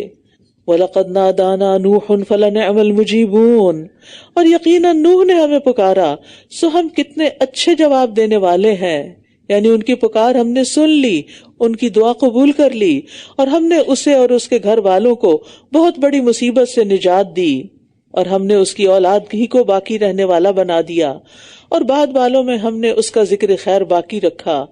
سلام علی نوح فی العالمین، سلام ہو نوح پر تمام جہان والوں میں. بے شک ہم نیکی کرنے والوں کو اسی طرح بدلہ دیتے ہیں. بے شک وہ ہمارے مومن بندوں میں سے تھا. پھر ہم نے دوسروں کو غرق کر دیا، اور بے شک اسی نوح کے گروہ میں سے ابراہیم بھی تھا، جب وہ اپنے رب کے پاس سلامت دل کے ساتھ آیا، قلب سلیم کے ساتھ، جس میں نہ شرک ہوتا ہے، نہ شک، نہ منافقت، نہ حسد، نہ بغض، نہ سرکشی، ہر روگ سے پاک دل، جب اس نے اپنے باپ اور اپنی قوم سے کہا تم کس چیز کی عبادت کرتے ہو؟ کیا تم اللہ کو چھوڑ کر گھڑے ہوئے معبودوں کو چاہتے ہو، یعنی جن کو تمہارے ہاتھوں نے خود گھڑ لیا ہے؟ تو رب العالمین کے بارے میں تمہارا کیا گمان ہے؟ تو اس نے ستاروں کی طرف ایک نظر دیکھا، پھر کہنے لگا بے شک میں تو بیمار ہوں۔ ستاروں کی طرف دیکھا جاتا ہے غور و فکر کے لیے، بات کرتے کرتے انسان دور دیکھنے لگتا ہے، گویا کسی چیز پہ توجہ کر رہا ہے، کوئی غور طلب معاملہ ہے۔ تو ابراہیم علیہ السلام نے کچھ دیر اوپر دیکھا اور پھر سوچا اور کہا کہ میری طبیعت ٹھیک نہیں، میں نہیں جا سکتا۔ چنانچہ وہ اس سے پیٹھ پھیر کر واپس چلے گئے۔ پھر وہ چپکے سے ان کے معبودوں کی طرف گیا اور کہنے لگا کیا تم کھاتے نہیں ہو؟ تمہیں کیا ہو گیا ہے کہ تم بولتے بھی نہیں ہو؟ یعنی ان کا مذاق اڑانے لگے، کیونکہ مندر میں بتوں کے سامنے طرح طرح کے کھانے اور پھل اور مٹھائیاں رکھے ہوئے تھے، لیکن وہ کھا ہی نہیں رہے تھے جن کے لیے رکھے ہوئے تھے۔ معمولی جانور بھی چیزیں جو اس کے آگے رکھی جائے کھا جاتا ہے، اور انسانوں نے کس کو معبود بنا لیا؟ بے جان پتھر کو، جسے کھانا بھی نہیں آتا، تو انسان اس کو پوجے، کتنی حیرت کی بات ہے۔ پھر وہ دائیں ہاتھ سے مارتے ہوئے ان پر پل پڑا تو وہ سب تیز دوڑتے ہوئے اس کی طرف متوجہ ہوئے۔ یعنی ابراہیم علیہ السلام نے جب بت توڑ دیے اور قوم کے لوگ میلے سے واپس آئے تو وہ دوڑتے ہوئے ابراہیم علیہ السلام کے پاس آئے، کیونکہ ان کا حال دیکھ کر انہیں سمجھ آ گئی کہ پیچھے تو یہی تھے اور کسی نے نہیں کیا، انہوں نے ہی کیا جو کیا ہے۔ اس نے کہا کیا تم ان کی عبادت کرتے ہو جنہیں تم خود تراشتے ہو، حالانکہ اللہ ہی نے تمہیں پیدا کیا ہے، اور اسے بھی جو تم کرتے ہو۔ انہوں نے کہا اس کے لیے ایک عمارت بناؤ، پھر اسے دہکتی ہوئی آگ میں ڈال دو۔ تو انہوں نے اس کے ساتھ ایک چال چلنے کا ارادہ کیا، مگر ہم نے انہی کو سب سے نچلا کر دیا۔ اس نے کہا بے شک میں تو اپنے رب کی طرف جانے والا ہوں، وہ ضرور میری رہنمائی کرے گا۔ یعنی جب کسی جگہ پر اب رہنا مشکل ہو جائے دین کی وجہ سے تو پھر ہجرت کی جاتی ہے۔ تو ابراہیم علیہ السلام اب اپنے وطن سے نکل کھڑے ہوئے ہیں، کہتے ہیں میں جا رہا ہوں، میرا رب مجھے بتائے گا کہ میں نے کس طرف کو جانا ہے، جہاں میں اپنے رب کی عبادت کر سکوں، توحید پر قائم رہ سکوں۔ تو جب وہ نکلے تو ان کے ساتھ ان کی بیوی سارہ اور ان کے بھتیجے لوط بھی تھے۔ رب ہب لی من الصالحین فبشرناہ بغلام حلیم، اے میرے رب مجھے صالحین میں سے ایک بچہ عطا کر۔ تو ہم نے اسے ایک بہت بردبار لڑکے کی خوشخبری دی، صرف بیٹے کی نہیں، غلام حلیم۔ حلم میں کیا چیزیں شامل ہوتی ہیں؟ صبر، اچھا اخلاق، حوصلے کی وسعت اور زیادتی کرنے والوں سے درگزر۔ تو اللہ تعالیٰ نے ان کی دعا قبول کر لی اور ان کو اسماعیل علیہ السلام عطا کیے۔ پھر جب وہ اس کے ساتھ دوڑ دھوپ کی عمر کو پہنچا، کہا اے میرے بیٹے، بے شک میں نے خواب میں دیکھا ہے کہ میں تمہیں ذبح کر رہا ہوں، تو بتاؤ تمہاری کیا رائے ہے؟ اس نے کہا اے میرے ابا جان، جو آپ کو حکم دیا گیا ہے کر ڈالیے، انشاءاللہ آپ ضرور مجھے صبر کرنے والوں میں سے پائیں گے۔ ابراہیم علیہ السلام جب نکلے تو راستے میں ان کو ایک مشکل پیش آئی۔ ایک بادشاہ نے، جو کہ ہر مسافر کے ساتھ اگر اس کی بیوی ہوتی یا کوئی خوبصورت ہوتی تو اس کو پکڑ لیتا اور اس کے ساتھ برائی کرتا، تو حضرت سارہ اور حضرت ابراہیم بھی اس مشکل کا شکار ہوئے، لیکن اللہ سبحانہ وتعالیٰ نے حضرت سارہ کو بچا دیا، اور واپسی پر پھر ان کو اس بادشاہ نے ایک کنیز دی جس کا نام ہاجر تھا، ان کو یعنی اپنے ساتھ فلسطین لے گئے۔ لیکن دونوں بیویوں کے درمیان آپس میں رہنا دونوں کا اکٹھے مشکل تھا، تو اللہ کے حکم سے حضرت ہاجر کو حضرت ابراہیم مکہ لے گئے، وہیں پر وہ رہے۔ اسماعیل علیہ السلام پہلے پیدا ہو چکے تھے، وہاں جا کر اسماعیل علیہ السلام اور ان کی والدہ رہنے لگے، اور پھر اکثر وقتاً فوقتاً وہ وہاں جا کر ان کی خبر گیری بھی کرتے تھے۔ یہ کہا جاتا ہے، بعض روایات میں آتا ہے کہ ان کو براق دیا جاتا تھا جس سے وہ بہت تیزی کے ساتھ وہاں جا کر واپس آ جاتے تھے، اللہ عالم۔ اب جب وہ اسماعیل علیہ السلام کچھ بڑے ہوئے، دوڑ دھوپ کی عمر کو پہنچے، تو ان سے کہتے ہیں کہ میں نے خواب میں دیکھا ہے کہ میں تمہیں ذبح کر رہا ہوں، بتاؤ کہ تم کیا چاہتے ہو؟ تو بیٹے نے کہا کہ آپ مجھے صابرین میں سے پائیں گے۔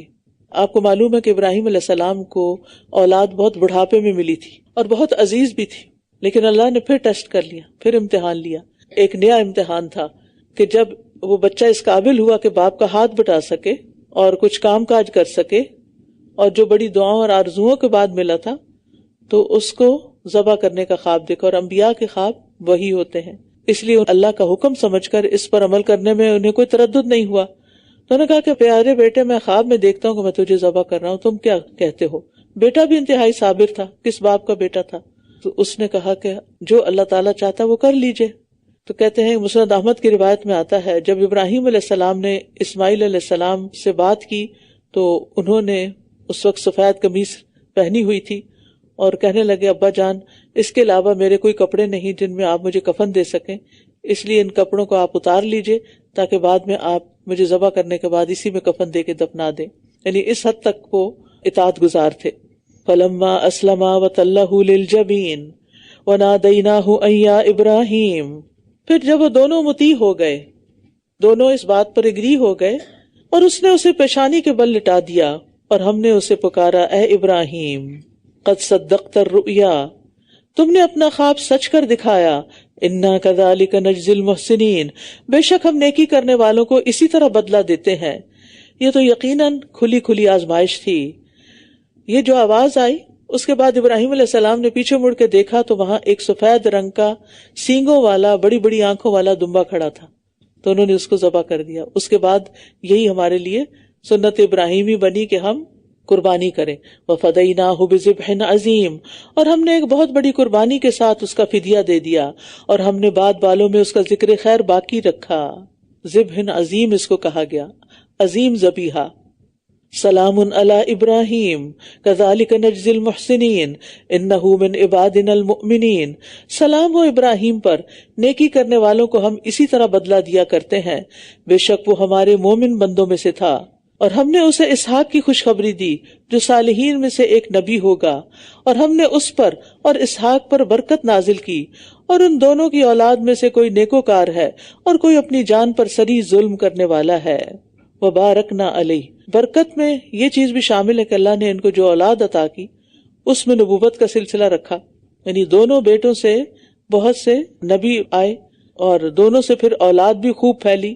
اسحاق علیہ السلام کی اولاد میں سے بنی اسرائیل ہیں، اور اسماعیل علیہ السلام کی اولاد میں سے عرب لوگ ہیں جن میں ہمارے نبی صلی اللہ علیہ وسلم مبعوث ہوئے. یہاں ایک اور بات بھی یاد رکھیے کہ انبیاء کی اولادوں میں کچھ نیک ہوتے ہیں کچھ نہیں بھی ہوتے ہیں. اسماعیل علیہ السلام تو بہت نیک تھے، لیکن حضرت نوح علیہ السلام کا بیٹا اس طرح نیک نہیں تھا.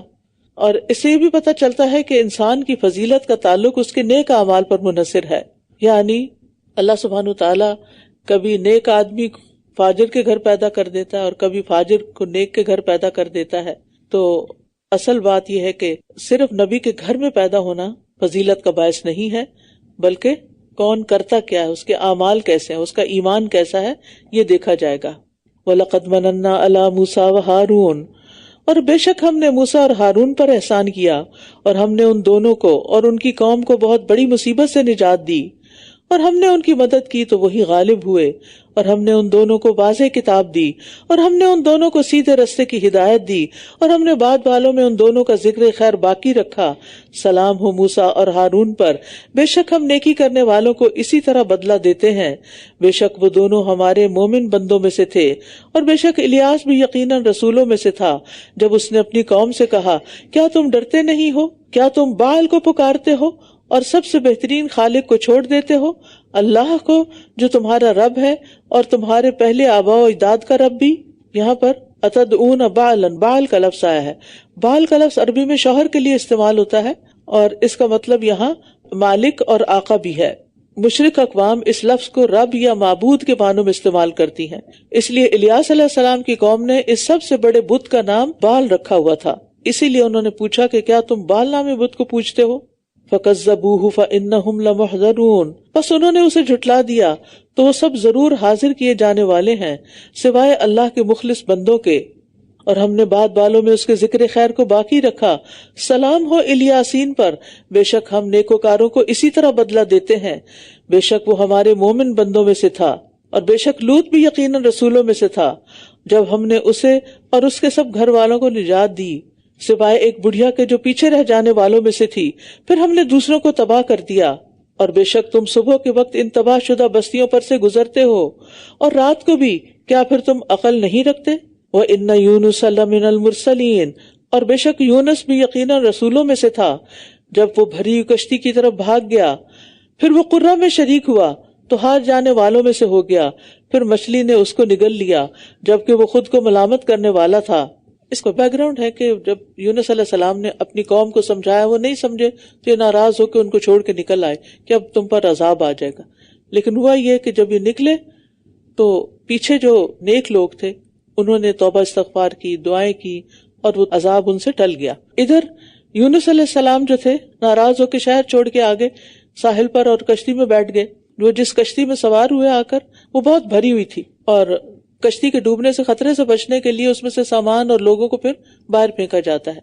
کہا جاتا ہے کہ کرا ڈالا گیا, ان کے نام نکلا دوسری بار تیسری بار ہر دفعہ, لہذا انہیں اٹھا کے سمندر میں ڈال دیا گیا. اور یہ بھی کہا جاتا ہے کہ پھینکے جانے والوں میں یونس علیہ السلام کے ساتھ اور لوگ بھی تھے.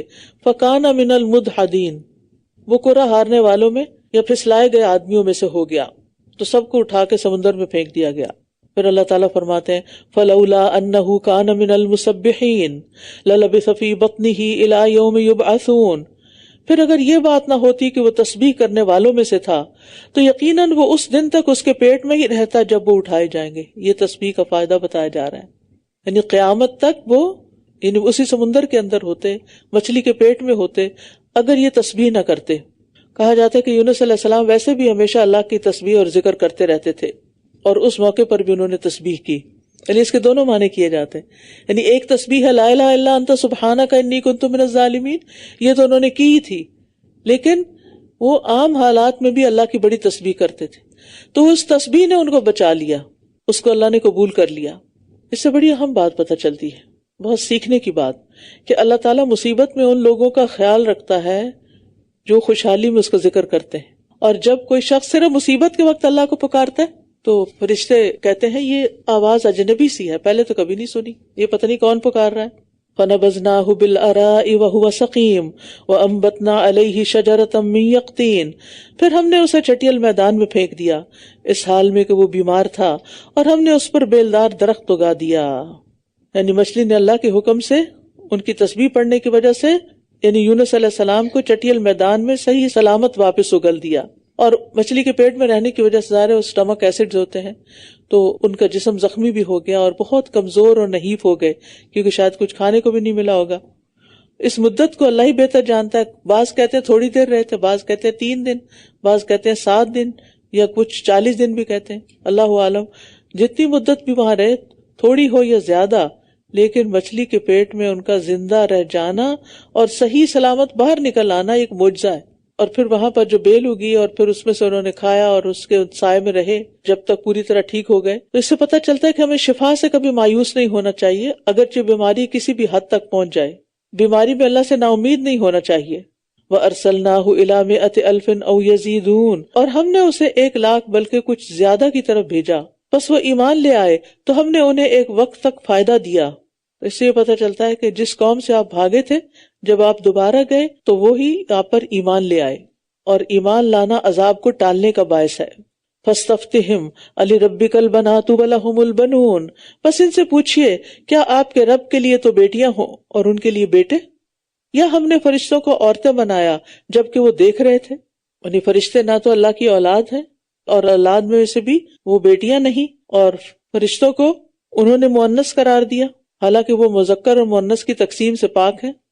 الا انہم من افکہم لیقولون, خبردار بے شک یہ اپنے من گھڑت خیال سے ہی کہتے ہیں کہ اللہ کی اولاد ہے, اور یقیناً وہ جھوٹے ہیں. کیا اس نے بیٹوں کے مقابلے میں بیٹیوں کو چن لیا؟ تمہیں کیا ہو گیا ہے, تم کیسے فیصلے کرتے ہو؟ افلا تذکرون, کیا پھر بھی تم نصیحت حاصل نہیں کرتے؟ یا تمہارے پاس کوئی واضح دلیل ہے تو لے آؤ اپنی کتاب اگر تم سچے ہو. اور انہوں نے اس کے اور جنوں کے درمیان ایک رشتہ داری بنا لی ہے, حالانکہ جنوں نے جان لیا تھا کہ بے شک وہ ضرور حاضر کیے جائیں گے. یعنی ان کا تعلق جنات وغیرہ سے اور جادو سے بہت تھا. سبحان اللہ عما یصفون الا عباد اللہ المخلصین, پاک ہے اللہ ان باتوں سے جو یہ بیان کرتے ہیں سوائے اللہ کے ان بندوں کے جو چنے ہوئے ہیں. یعنی اللہ کے مخلص بندے ایسی باتیں نہیں کہتے, اور مخلص بندے جہنم میں بھی نہیں جائیں گے انشاءاللہ. فَإِنَّكُمْ وَمَا تَعْبُدُونَ, بس بے شک تم اور جن کی تم عبادت کرتے ہو یعنی تمہارے بت وغیرہ, تم اس کے خلاف کسی کو بہکانے والے نہیں مگر اسی کو جو جہنم میں داخل ہونے کے لائق ہے. یعنی مشرکین اللہ کے مخلص بندوں کو گمراہ نہیں کر سکتے. وَمَا مِنَّا إِلَّا لَهُ مَقَامٌ مَعْلُومٌ, فرشتوں نے کہا اور ہم میں سے ہر ایک کا مقام معلوم ہے, اور بے شک ہم صف باندھنے والے ہیں, اور بے شک ہم تسبیح کرنے والے ہیں. یاد رکھیے فرشتوں کی کثیر تعداد اللہ کی عبادت کرتی ہے. آسمان دنیا میں یعنی جو اوپر کا آسمان ہمیں نظر آتا ہے اس میں ایک قدم رکھنے کی بھی جگہ نہیں ہے کہ جہاں کوئی نہ کوئی فرشتہ قیام یا سجدے یا رکوع کی حالت میں نہ ہو. تو اس سے پتہ چلتا ہے کہ فرشتے کیسی عبادت کرتے ہیں اور باقی وقت میں اپنی ڈیوٹیاں سر انجام دیتے ہیں. وَإِن كَانُوا لَيَقُولُونَ لَوْ أَنَّ عِندَنَا ذِكْرًا مِنَ الْأَوَّلِينَ لَكُنَّا عِبَادَ اللَّهِ الْمُخْلَصِينَ. اور بے شک وہ کہا کرتے تھے اگر واقعی ہمارے پاس پہلے لوگوں کی کوئی نصیحت ہوتی تو ضرور ہم بھی اللہ کے چنے ہوئے بندے ہوتے. ذکر سے مراد کتاب یا پھر پیغمبر. سو انہوں نے اس کا انکار کر دیا، پس ان قریب وہ جان لیں گے اور یقیناً ہمارے بھیجے ہوئے بندوں کے لیے پہلے ہی ہماری بات طے ہو چکی ہے. کیا بات؟ کہ اللہ ان کی مدد ضرور کرے گا. انہم لہم المنصورون، کہ بے شک وہ مدد کیے جائیں گے اور بے شک ہمارا لشکر ہی غالب آنے والا ہے. تو آپ ایک وقت تک ان سے منہ پھیر لیجئے. یاد رکھیے مدد صرف پیغمبروں کی نہیں ہوگی، ان کے فالوورز کی بھی ہوگی. مومن اگر دنیاوی لحاظ سے کسی سے مغلوب ہو بھی جائے تو اپنے ایمان کی وجہ سے وہ غالب ہی ہوتا ہے، وہ بڑا ہی ہوتا ہے. اور آپ انہیں دیکھتے رہیے، پس ان قریب وہ بھی دیکھ لیں گے. کیا پھر وہ ہمارے عذاب کو جلدی مانگ رہے ہیں؟ پھر جب وہ ان کے صحن میں اترے گا تو خبردار کیے گئے لوگوں کی صبح بہت بری ہوگی. وَتَوَلَّ عَنْهُمْ حَتَّى حِينٍ وَأَبْصِرْ فَسَوْفَ يُبْصِرُونَ. آپ ایک وقت تک ان سے منہ پھیر لیجئے اور دیکھتے رہیے، پس ان قریب یہ بھی دیکھ لیں گے. یعنی تاکید کے لیے یہ بات دوبارہ دہرائی گئی ہے تاکہ آپ صلی اللہ علیہ وسلم کو تسلی ہو اور شاید کفار عبرت حاصل کر لیں، مسلمان ہو جائیں. سبحان ربک رب العزت عما یصفون. پاک ہے آپ کا رب جو بہت عزت والا رب ہے ہر اس چیز سے جو وہ بیان کر رہے ہیں. وسلام علی المرسلین والحمد للہ رب العالمین. اور سب رسولوں پر سلام ہے اور سب تعریف اللہ ہی کے لیے ہے جو تمام جہانوں کا رب ہے. تو پیغمبروں کو اللہ نے بھیجا اور انہیں سلامتی بھی اللہ نے ہی بخشی. سورۃ صاد. بسم اللہ الرحمن الرحیم.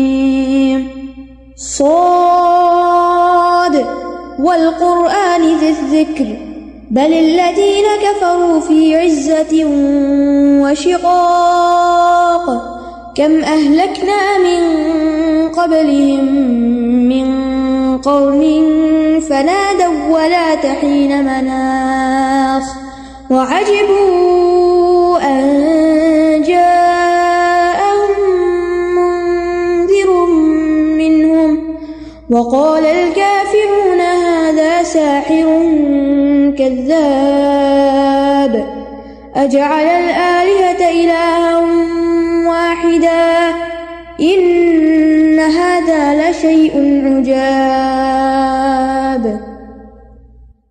شروع کرتی ہوں اللہ کے نام سے جو بے انتہا مہربان نہایت رحم فرمانے والا ہے. صاد، نصیحت والے قرآن کی قسم، بلکہ وہ لوگ جنہوں نے کفر کیا وہ تکبر اور مخالفت میں پڑے ہوئے ہیں. یاد رکھیے قرآن ذکر والا ہے، اس کے ذریعے یاد دہانی کرائی جاتی ہے ان باتوں کی جو لوگوں کو دنیا اور آخرت کی زندگی میں فائدہ دیتی ہیں. یہ ہمارے لیے سب سے بڑی نصیحت ہے، سب سے بڑا واعظ ہے، اور اسی طرح ان لوگوں کے لیے شرف اور مرتبے والا ہے جو اس پر عمل پیرا ہوتے ہیں. یعنی شرف اور مرتبہ حاصل ہوتا ہے ان کو جو قرآن پر عمل کرتے ہیں، اور نہ سمجھنے والے مخالفت کا شکار ہوتے ہیں. ہم نے ان سے پہلے کتنی ہی امتیں ہلاک کر دیں تو انہوں نے مدد کے لیے پکارا اور وہ وقت بچ نکلنے کا نہ تھا. یعنی عذاب دیکھ کر ایمان لانا فائدہ نہیں دیتا، اور انہوں نے تعجب کیا کہ ان کے پاس انہی میں سے ایک ڈرانے والا آ گیا ہے. اور کافروں نے کہا کہ یہ ایک سخت جھوٹا جادوگر ہے. سخت الزامات. کیا اس نے تمام معبودوں کو بس ایک ہی معبود بنا دیا؟ بے شک یہ تو ایک بہت عجیب بات ہے. یعنی سارے معبود ختم اور صرف ایک اللہ. اور ان میں سے سردار لوگ یہ کہتے ہوئے چل دیے کہ چلو اور اپنے معبودوں پر جمے رہو، بے شک یہی چیز مطلوب ہے. ہم نے یہ بات پچھلی ملت میں نہیں سنی، یہ تو محض ایک من گھڑت بات ہے. کیا ہم میں سے بس اسی پر نصیحت نازل کی گئی ہے؟ بلکہ یہ میری نصیحت کے بارے میں شک میں ہیں، بلکہ ابھی انہوں نے میرے عذاب کو نہیں چکھا. کیا انہی کے پاس آپ کے رب کی رحمت کے خزانے ہیں جو بڑا زبردست بہت عطا کرنے والا ہے؟ یعنی کفار کا یہ اعتراض تھا کہ یہ قرآن ہم میں سے کسی پر کیوں نہیں نازل ہوا، محمد صلی اللہ علیہ وسلم پر کیوں نازل ہو گیا؟ تو اللہ تعالیٰ فرماتے ہیں کہ کیا اللہ کی رحمت کے خزانوں کے یہ مالک ہے کہ یہ جس کو چاہے دے یا ان کے مشورے سے دیے جائیں، اور یہ جس کو نہ دینا چاہے نہ دیا جائے؟ کیا آسمانوں اور زمین اور جو کچھ ان دونوں کے درمیان ہے انہی کی ملکیت میں ہے؟ یعنی یہ کس بات پر بگڑ رہے ہیں؟ ان کے پاس ہے کیا؟ یہ کس چیز کے مالک ہے؟ پھر چاہیے کہ وہ آسمان کے راستوں میں چڑھ جائیں. یعنی جب زمین و آسمان کی سلطنت کے مالک نہیں تو پھر ان کو ایسی باتیں کرنا زیب بھی نہیں دیتا. یہ تو گروہوں میں سے ایک چھوٹا سا لشکر ہے جو اسی جگہ شکست کھا جانے والا ہے، اور ہوا بھی، جنگ بدر میں شکست کھا گئے. ان سے پہلے قوم نوح اور عاد اور میخوں والے فرعون نے جھٹلا دیا تھا، اور سمود نے اور قوم لوط اور ایکا والوں نے بھی یہی وہ لشکر تھے. ان سب نے ہی رسولوں کو جھٹلایا تھا، تو میری سزا ان پہ واقع ہو گئی، اور یہ لوگ بس ایک ہی چیز کا انتظار کر رہے ہیں جس کے لیے انہیں کوئی مہلت نہ ملے گی. اور انہوں نے کہا، اے ہمارے رب، ہمیں ہمارا حصہ حساب کے دن سے پہلے ہی جلدی دے دے. استغفر اللہ، یعنی دنیا میں ہی عذاب مانگنے لگے کہ آخرت میں تو عذاب ہوگا، دنیا میں بھی بھیج دے. یعنی انسان کیسا عجیب ہے کہ اپنے حق میں خود بد دعا کر رہا ہے، بینیفٹ آف ڈاؤٹ بھی نہیں دیتا کہ ہو سکتا ہے کہ جو کچھ کہا جا رہا ہے یہ درست ہو، اور اگر ان کو نہیں یقین تھا کہ درست نہیں تو پھر بھی انسان اپنے لیے عذاب کیوں مانگے. آپ اس پر صبر کیجئے جو یہ کہتے ہیں، اور ہمارے بندے داؤد کو یاد کیجئے جو بڑی قوت والا، بے شک وہ بہت رجوع کرنے والا تھا. یعنی تسلی کے لیے نبی صلی اللہ علیہ وسلم کو داؤد علیہ السلام اور دیگر پیغمبروں کو یاد کرنے کا حکم دیا گیا ہے. اور اس میں ہمارے لیے بھی ایک سبق ہے کہ جب ہمارے اوپر مشکل حالات ہوں تو ہم ان لوگوں کو یاد کریں جنہوں نے ان مشکل حالات میں بہت اچھی طرح اپنا وقت گزارا اور بہترین کام کیے. اس سے انسان کو ڈھارس بن جاتی ہے، انسان کو یقین آتا ہے کہ یہی صحیح طریقہ ہے کسی مشکل سے نپٹنے کا. اور اس کے لیے صحابہ کی زندگی، امہات المومنین کی زندگی، اس میں ہمارے لیے بہت سے سبق ہیں. اسی لیے ہم ہر نماز کے اندر دعا کرتے ہیں نا، ایاک نعبد و ایاک نستعین اہدنا الصراط المستقیم صراط الذین انعمت علیہم. اللہ ہمیں ان لوگوں کا راستہ دکھا جن پر تو نے انعام کیا، یعنی جن سے تو راضی ہوا. ہم جب کسی خاص سچویشن میں ہوں تو ہمیں ویسے ہی لوگ یاد آ جائیں جن سے تو راضی ہوا، تاکہ ہم بھی ان جیسے عمل کریں اور ہم بھی ان جیسے اجر پائیں اور تیری رضا کو پائیں. داؤد علیہ السلام کو دراصل اللہ تعالیٰ نے بہت سی قوتوں سے نوازا تھا، جسمانی قوت، قلبی قوت، عبادت کی قوت، روزہ رکھنے کی قوت، صحیح فیصلے کی قوت، خوبصورت آواز، اور سب سے بڑھ کر یہ کہ ان ساری نعمتوں کے باوجود وہ بہت زیادہ اللہ تعالیٰ کی طرف رجوع کرنے والے تھے. یعنی عموماً یہ ہوتا ہے کہ جب انسان کے پاس بہت قوت آ جاتی ہے، کانفیڈنس ہوتا ہے بہت، تو پھر وہ اپنے اوپر بھروسہ کرنے لگتا ہے. لیکن یہ ہر معاملے میں اللہ تعالیٰ کی طرف رجوع کرنے والے تھے. بے شک ہم نے پہاڑوں کو اس کے ہمراہ مسخر کر دیا تھا، وہ سورج نکلنے کے بعد اور دن کے پچھلے پہر اس کے ساتھ تسبیح کرتے تھے، یعنی صبح و شام. داؤد علیہ السلام کی قرات جو تھی وہ بہت ہی خوبصورت تھی، اور ان کے ساتھ اور بھی پرندے اور دیگر مخلوق جو ہے وہ ذکر میں مشغول ہو جاتی، اور پرندے بھی اکٹھے کیے ہوئے سب کے سب اس کے لیے رجوع کرنے والے تھے. اور ہم نے اس کی سلطنت مضبوط کر دی، اور ہم نے اسے حکمت اور فیصلہ کن بات کرنے کی صلاحیت عطا کی تھی. یعنی پرندے بھی زبور کی قرات سن کے اکٹھے ہو جاتے اور ان کے ساتھ تسبیح کرتے. اور اللہ نے ان کو حکمت بھی عطا کی تھی، اور فصل الخطاب، صحیح واضح دو ٹوک فیصلہ کرنے کی صلاحیت، بات کرنے کی صلاحیت، یعنی ٹو دا پوائنٹ بات کرنے کی صلاحیت. اور یہ بھی بہت بڑی خوبی ہوتی ہے. بعض اوقات لوگ چھوٹی بات ہوتی ہے اور لمبی کھینچ لیتے ہیں، اپنا وقت بھی ضائع کرتے ہیں، دوسروں کا بھی. تو یہ اللہ سے حکمت مانگنی چاہیے اور یہ صلاحیت بھی مانگنی چاہیے.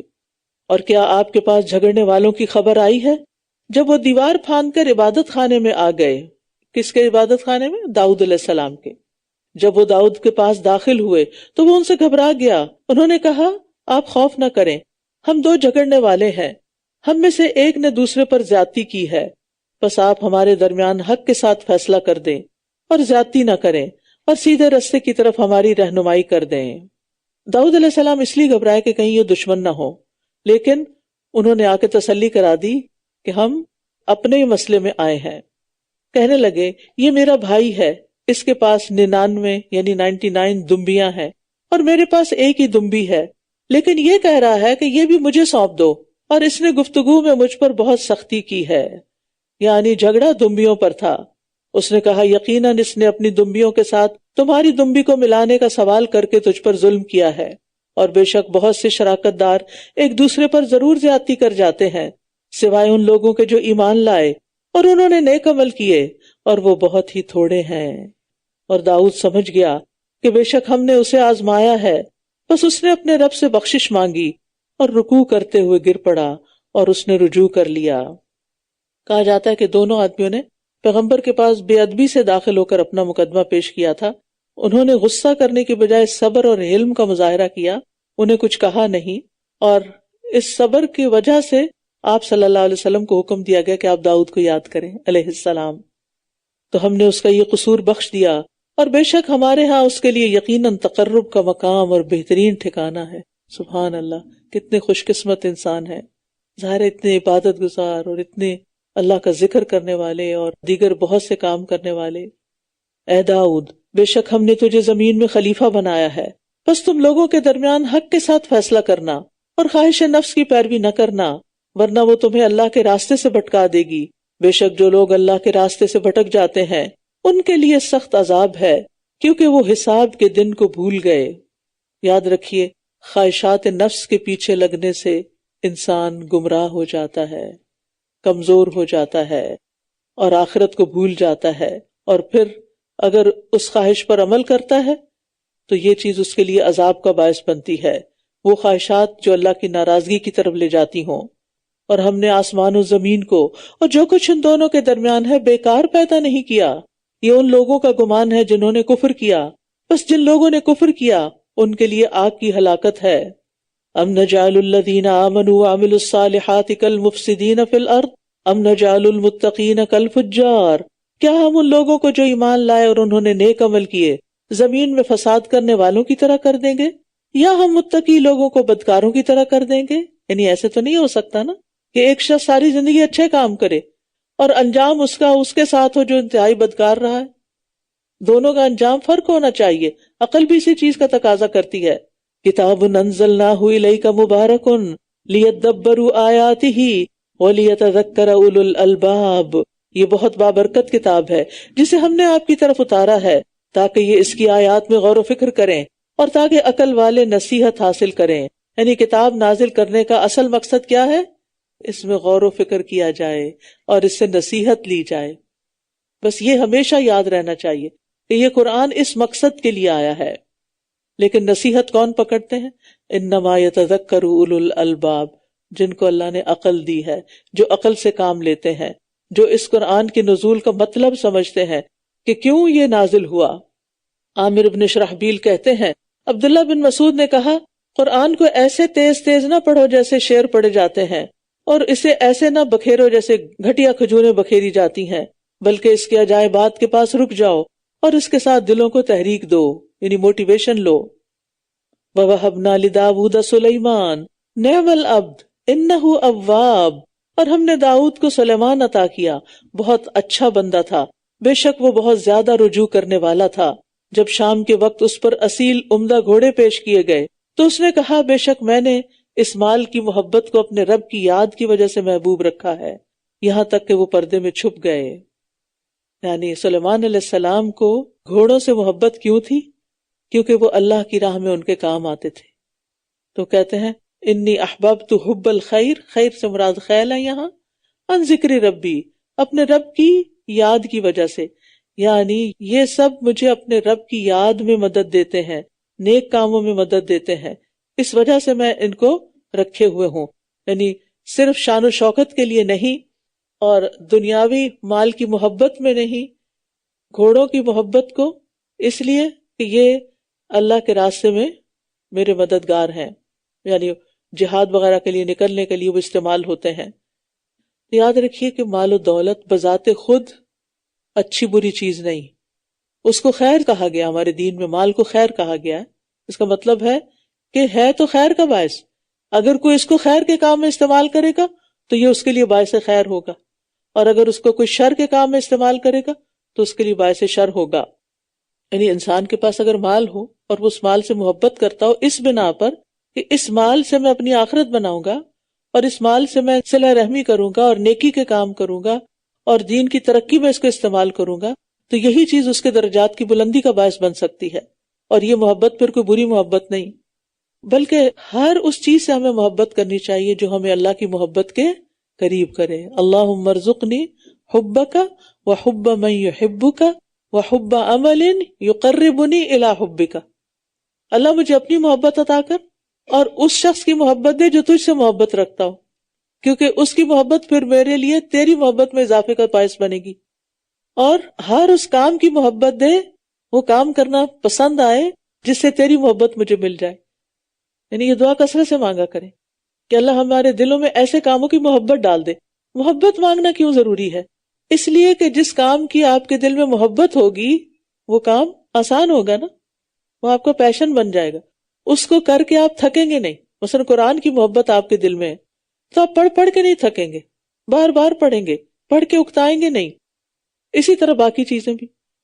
تو چونکہ وہ اللہ کی خاطر گھوڑوں سے محبت کرتے تھے اور ان گھوڑوں کی پھر ریس بھی ہوتی تھی، تو اسی طرح جب ایک موقع پر ان کے سامنے گھوڑے پیش کیے گئے جس کا ذکر ہوا اور وہ دوڑ کر آگے چلے گئے تو کہا ان گھوڑوں کو میری طرف واپس لاؤ. تو وہ ان کی پنڈلی اور گردنوں پر ہاتھ پھیرنے لگا، یعنی محبت کے اظہار کے طور پر. نبی صلی اللہ علیہ وسلم کو بھی گھوڑوں سے محبت تھی اور وہ گھوڑوں کی پیشانی کے بالوں پر ہاتھ پھیرا کرتے تھے. تو اس سے کیا پتہ چلتا ہے کہ اینیمل سے بھی محبت کی جا سکتی ہے، اور اس کو بھی ایک سنت سمجھ کر. اور پھر اگر اینیملز آپ رکھیں، چاہے گھوڑے رکھیں یا بلی رکھیں، کتا نہ رکھیں، تو آپ اس پر ہاتھ بھی پھیر سکتے ہیں، آپ اس کو پیار کر سکتے ہیں، آپ اس کو اپنے ساتھ لگا سکتے ہیں. نبی صلی اللہ علیہ وسلم نے فرمایا گھوڑوں کی پیشانیوں کے ساتھ قیامت کے دن تک خیر باندھ دی گئی ہے، یعنی اجر اور غنیمت. اور یقیناً ہم نے سلیمان کی آزمائش کی اور اس کی کرسی پر ایک جسم ڈال دیا، پھر اس نے رجوع کر لیا. کہا جاتا ہے کہ انشاءاللہ نہ کہنے کی وجہ سے سلیمان علیہ السلام کی آزمائش ہوئی تھی اور ان کا ایک ایسا بچہ پیدا ہوا تھا کہ جو پورا بھی نہیں تھا. قال رب اغفر لی وہب لی ملکا لا ينبغی لأحد من بعدی انک انت الوہاب. اس نے کہا میرے رب مجھے بخش دے اور مجھے ایسی بادشاہت عطا کر جو میرے بعد کسی کے لائق نہ ہو، بے شک تو ہی بہت عطا کرنے والا ہے. یعنی انہوں نے ایسی بادشاہت کا سوال کیا جو ان کے علاوہ کسی اور کے پاس نہ ہو، تاکہ پھر اس کو اولاد کی ضرورت ہی نہ رہے. سلیمان علیہ السلام نے بادشاہت کیوں مانگی؟ دین کے غلبے کے لیے، دین کی خدمت کے لیے. تو انسان کے اندر اگر دین کی خدمت کا جذبہ ہو تو لیٹسٹ جدید ترین وسائل اختیار کرنے میں کوئی حرج نہیں. مثلا آپ ایک عام لیپ ٹاپ سے کام لیتے ہیں جو اتنا سلو ہے کہ آپ کے گھنٹوں اسی میں برباد ہو جاتے ہیں. اس کے برعکس آپ ایک لیٹسٹ فاسٹسٹ کمپیوٹر لیتے ہیں تاکہ آپ کا کام جلدی ہو. تو یہ نہیں کہ آپ نے کوئی شو آف کرنا ہے یا لوگوں پر کوئی روب جمانا ہے، بلکہ مقصد کیا ہے کہ اس سے میں اپنے دین کی بہترین خدمت کر سکوں. تو اس بنا پر دنیا کی کسی مادی چیز کی محبت یا اس کو لینا یا اس کے لیے کوشش کرنا، اس میں کوئی برائی نہیں ہے. فَسَخَّرْنَا لَهُ الرِّيحَ تَجْرِي بِأَمْرِهِ رُخَاءً حَيْثُ أَصَابَ. تو ہم نے ہوا کو اس کے لیے مسخر کر دیا جو اس کے حکم سے نرمی کے ساتھ چلتی تھی جہاں وہ پہنچنا چاہتا تھا. اور ہر طرح کے ماہر معمار یعنی کنسٹرکشن ورکرز اور غوطہ خور سرکش جنوں کو تابع کر دیا، اور کچھ دوسرے بھی جو بیڑیوں میں اکٹھے جکڑے ہوئے تھے. یعنی ہر طرح کے جنوں کو باندھ کے اس کے تابع کر دیا گیا کہ وہ ان سے کام لیں. یہ ہماری بخشش ہے، بس تم احسان کرو یا روک لو، بغیر کسی حساب کے. سبحان اللہ، یعنی اتنا کچھ دنیا میں سے دیا بھی گیا جو کسی کو نہیں ملا. لا ينبغي لأحد من بعدی، لیکن اس کے ساتھ حساب بھی کوئی نہیں. اور بے شک ہمارے پاس اس کے لیے یقیناً تقرب کا مقام اور بہترین ٹھکانہ ہے. یاد رکھیے جب نیت اچھی ہوتی ہے نا اور دل میں اللہ کی محبت ہوتی ہے اور انسان اللہ کی خاطر کچھ کرنا چاہتا ہے تو پھر انسان کو واقعی تقرب کا مقام بھی ملتا ہے اور اللہ سبحانہ وتعالیٰ اس پر خاص مہربان بھی ہوتے ہیں. اور صرف دنیاوی بادشاہت مل جانا تو ایک زینت کی بات ہو سکتی ہے، لیکن اس کے ساتھ آخرت، کہ ہمارے پاس اس کے لیے آخرت میں بھی بہترین ٹھکانہ ہے، یہ ہے اصل کامیابی. یعنی جب دنیا مانگے تو صرف دنیا نہ مانگے، دنیا کے ساتھ آخرت بھی مانگے. ربنا آتنا فی الدنیا حسنہ وفی الآخرۃ حسنۃ وقنا عذاب النار. اور ہمارے بندے ایوب کا ذکر کیجئے جب اس نے اپنے رب کو پکارا کہ شیطان نے مجھے بہت دکھ اور تکلیف پہنچائی ہے. تو ایوب علیہ السلام کا ذکر یہاں تیسرا قصہ ہے. اب ان کا معاملہ بالکل ہی فرق تھا. ان کی زندگی بہت آزمائشوں میں گزری، ان کو 2 تکلیفیں پہنچی، نصب و عذاب. نصب کہتے ہیں تھکاوٹ اور مشقت کو، تکلیف کو، اور عذاب سے مراد یہاں شدید بدنی تکلیف، یعنی فزیکلی بیمار ہو گئے۔ تو اللہ سبحانہ وتعالیٰ کی دعا میں ایک ادب بھی ہے، کیا کہ دکھ اور تکلیف کی نسبت اللہ کی طرف نہیں کی بلکہ شیطان کی طرف کی، اور یاد رکھیے ہر خیر کو اللہ کی طرف منسوب کرنا چاہیے اور شر کو شیطان کی طرف۔ بشر لیس الیک ارکض برجلک ھذا مغتسل بارد وشراب، اپنا پاؤں مارو، یہ نہانے کا اور پینے کا ٹھنڈا پانی ہے۔ اللہ تعالیٰ نے ایوب علیہ السلام کی دعا قبول کر لی اور ان کی بیماریاں کیسے دور کی کہ ان کو کہا کہ پاؤں مارو، پانی نکلے گا اور اس سے نہاؤ بھی اور پیو بھی، واٹر تھراپی۔ اور ہم نے اسے اپنی طرف سے بطور رحمت اس کے گھر والے عطا کیے اور ان کے ساتھ ان کی مانند مزید بھی، اور عقل والوں کی نصیحت کے لیے۔ یعنی بیماری سے پہلے ایوب علیہ السلام کے پاس بہت کچھ تھا، بیماری آئی تو مال و دولت بھی چلا گیا، زمینیں سوکھ گئیں، جانور مر گئے، دوست رشتہ دار چھوڑ گئے۔ کہا جاتا ہے کہ 18 سال تک یہ اس بیماری میں مبتلا رہے، لیکن انہوں نے کبھی اللہ سے شکوہ نہیں کیا۔ پھر اللہ تعالیٰ نے ان کو درست کر دیا اور پہلے سے بھی اچھی صحت عطا کی اور پہلے سے بھی زیادہ گھر والے عطا کیے، مزید کنبہ عطا کیا۔ تو اس سے ایک بہت بڑا سبق ملتا ہے کہ پریشانیوں اور تکلیفوں پر صبر کرنے سے، اللہ کو یاد کرنے سے، اللہ کی طرف رجوع کرنے سے انسان کو مزید نعمتیں بھی ملتی ہیں۔ وَخُذْ بِيَدِكَ ضِغْثًا فَاضْرِب بِهِ، اور اپنے ہاتھ میں تنکوں کا ایک مٹھا لو، پھر اس کے ساتھ مارو اور قسم نہ توڑو۔ یعنی انہوں نے کسی کو مارنے کی قسم کھائی تھی تو کہا کہ 100 کوڑے مارنے کی بجائے تنکوں والا مٹھا لے لو اور ایک ہی دفعہ بس اس کو مار دو۔ بے شک ہم نے اسے صابر پایا، کتنا اچھا بندہ، نعم العبد انہ اواب، یقیناً وہ بہت رجوع کرنے والا تھا۔ اور ہمارے بندوں ابراہیم، اسحاق اور یعقوب کا ذکر کیجئے جو قوت اور بصیرت والے تھے، قوت اور بصیرت والے تھے۔ یہاں اولی الایدی کہا گیا ہے، اولی الایدی کا مطلب ہاتھوں والے یعنی قوت والے، اور ابصار یعنی بصیرت والے، دینی بصیرت۔ انا اخلصناہم بخالصۃ ذکر الدار، بے شک ہم نے انہیں ایک خاص صفت کے ساتھ چن لیا جو اصل گھر کی یاد تھی۔ یعنی وہ کیوں چنے گئے؟ کیونکہ وہ سب سے زیادہ آخرت کو یاد رکھتے تھے، اور بے شک یہ سب ہمارے نزدیک یقیناً چنے ہوئے بہترین بندوں میں سے تھے۔ وَاذْكُرْ إِسْمَاعِيلَ وَالْيَسَعَ وَذَا الْكِفْلِ وَكُلٌّ مِّنَ الْأَخْيَارِ، اور اسماعیل اور الیسع اور ذوالکفل کا ذکر کیجئے، اور یہ سب بہترین لوگ تھے۔ سبحان اللہ، جس کی تعریف اللہ کرے پھر اس کے بہترین ہونے میں کیا شک ہو سکتا ہے۔ یہ ایک نصیحت ہے، اور بے شک متقی لوگوں کے لیے یقیناً اچھا ٹھکانہ ہے۔ یعنی اور لوگ بھی امید سے رہیں۔ ہمیشگی کے باغات جن کے دروازے ان کے لیے کھلے ہوں گے، یعنی جنت کے دروازے بہت چوڑے ہوں گے۔ نبی صلی اللہ علیہ وسلم نے فرمایا یقیناً جنت کے دروازے کے دونوں کناروں میں اتنا فاصلہ ہے جتنا مکہ اور ہمیر یا مکہ اور بصرہ میں ہے، بہت بڑے۔ اور چند دروازوں کے نام کیا ہیں؟ باب الصلاۃ، باب الجہاد، باب الریان، باب الصدقہ۔ جو شخص جس نیکی میں زیادہ ہوگا وہ اس دروازے سے اندر جائے گا۔ متکئین فیہا یدعون فیہا بفاکہۃ کثیرۃ وشراب، وہ ان میں تکیے لگائے ہوئے ہوں گے، وہ ان میں بہت سے پھل اور مشروبات طلب کریں گے، اور ان کے پاس نگاہیں نیچی رکھنے والی ہم عمر عورتیں ہوں گی۔ یہ جنت کی عورتوں کی خوبی ہے۔ پیچھے سورۃ النور میں ہم نے پڑھا تھا نا، قل للمؤمنات یغضضن من ابصارہن، کہ مومن عورتوں سے کہہ دیجئے کہ اپنی نگاہیں نیچی رکھیں۔ یا نیچے رکھنے سے مراد یہ نہیں کہ اوپر رستہ نہ دیکھیں یا کسی کو دیکھیں، نہیں، مراد یہ ہے کہ اپنی نظروں کی حفاظت کریں، ان سے بری چیز نہ دیکھیں۔ تو وہاں بھی ایسی عورتیں ان کی بیویاں ہوں گی کہ جو کسی دوسرے مرد کی طرف دیکھنا پسند ہی نہیں کریں گی، اور ہم عمر بھی ہوں گی۔ یہ وہی ہے جس کا تم سے حساب کے دن کے لیے وعدہ کیا جاتا تھا۔ ان ھذا لرزقنا ما لہ من نفاد، بے شک یہ ہمارا رزق ہے جو کبھی ختم نہ ہوگا، یہ ہے بدلہ، اور بے شک سرکشوں کے لیے یقیناً نہایت برا ٹھکانہ ہے۔ متقین کے بعد سرکشوں کا انجام بتایا جا رہا ہے۔ جہنم ہے جس میں یہ جلیں گے، تو وہ کتنا برا ٹھکانہ ہے، یہ ہے بدلہ، بس چاہیے کہ یہ اسے چکھیں کھولتے ہوئے پانی اور پیپ کو، جو جہنمیوں کے چمڑوں سے، سکن سے بہہ رہی ہوگی، اور اسی شکل کے کئی قسموں کے کچھ دوسرے عذاب۔ یہ ایک لشکر ہے جو تمہارے ساتھ گھسا چلا آ رہا ہے، ان کے لیے کوئی خوش آمدید نہیں، بلکہ یہ سب آگ میں جلنے والے ہیں۔ یعنی جہنم میں مختلف طرح کے عذاب ہیں، صرف حمیم اور غساق ہی نہیں ہوگا، اس طرح کے اور بھی کئی عذاب ہوں گے۔ وہ کہیں گے بلکہ تم ہی ہو، تمہارے لیے کوئی خوش آمدید نہیں، تم ہی اسے ہمارے سامنے لائے ہو، بس یہ کتنی بری جائے قرار ہے۔ یہ کہیں گے اے ہمارے رب، جو اسے ہمارے سامنے لایا ہے اسے تو آگ کا دگنا عذاب دے، یعنی جس نے ہمیں بھٹکایا ہے اس کو ڈبل سزا دے۔